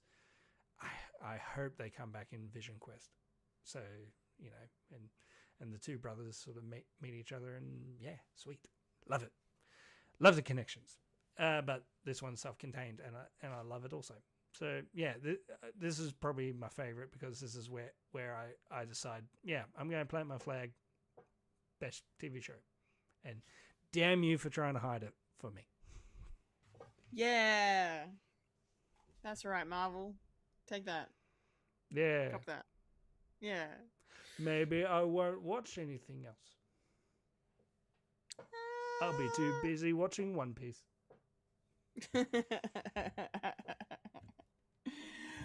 All right. Shall we end it there? I don't have anything else to say. I think we've definitely hit the gamut of things to cover. Run the gamut, even. Pretty much. Yeah, it's getting late. Yes, it is getting late. It's time to go. That was it. We all loved it. That's really great. I'm really happy. That's awesome. Good chats, everyone. That was Popcorn Culture. Our thoughts on Wonder Man. Yes, we just spoiled the entire thing, but go and watch it anyway. Please. Tell people to watch it. It's fun. It's an easy watch. It's just got everything you could need or want to love in a TV show, not just a Marvel show. Like it's just a really good TV show. So please do yourself a favor and sit down for 4 hours and have a good time. Yeah, you will not regret it. Okay, that's the show. We're done. We're getting out of here. A 1, a 2, a 3, and that was a podcast called Fred. Remember to follow us on Facebook, Instagram, and Blue Sky for the latest Fred content. If you'd like to listen to Freddie Alien, you can find us on SoundCloud, Spotify, or Apple Podcasts. If you'd like to watch Fred the Alien, you can head over to youtube.com/Fred the Alien Productions. And if you're watching the video right now, make sure to like it, subscribe to the channel, hit the bell icon to be notified of future content. If you're watching us live over on Twitch or the VOD, please give us a follow on the way out, twitch.tv/Fred the Alien Twitch. Yes, I've been Kendall Richardson. I've been a Fulya and And I've been the freshly shorn Michael Lister. and you've just experienced a podcast called Friend. Remember to eat beef. Remember, Freddy lives, Loki dies, the Doctor is in, and there's no time for Firefly, because I might do a Wonder Man rewatch instead. Make sure to look after yourself and your mental health, everyone. Yes. And do your box breathing. Do your box breathing. Very important. Thank you for watching. Thank you for listening. Laters, gators. And Sing. See.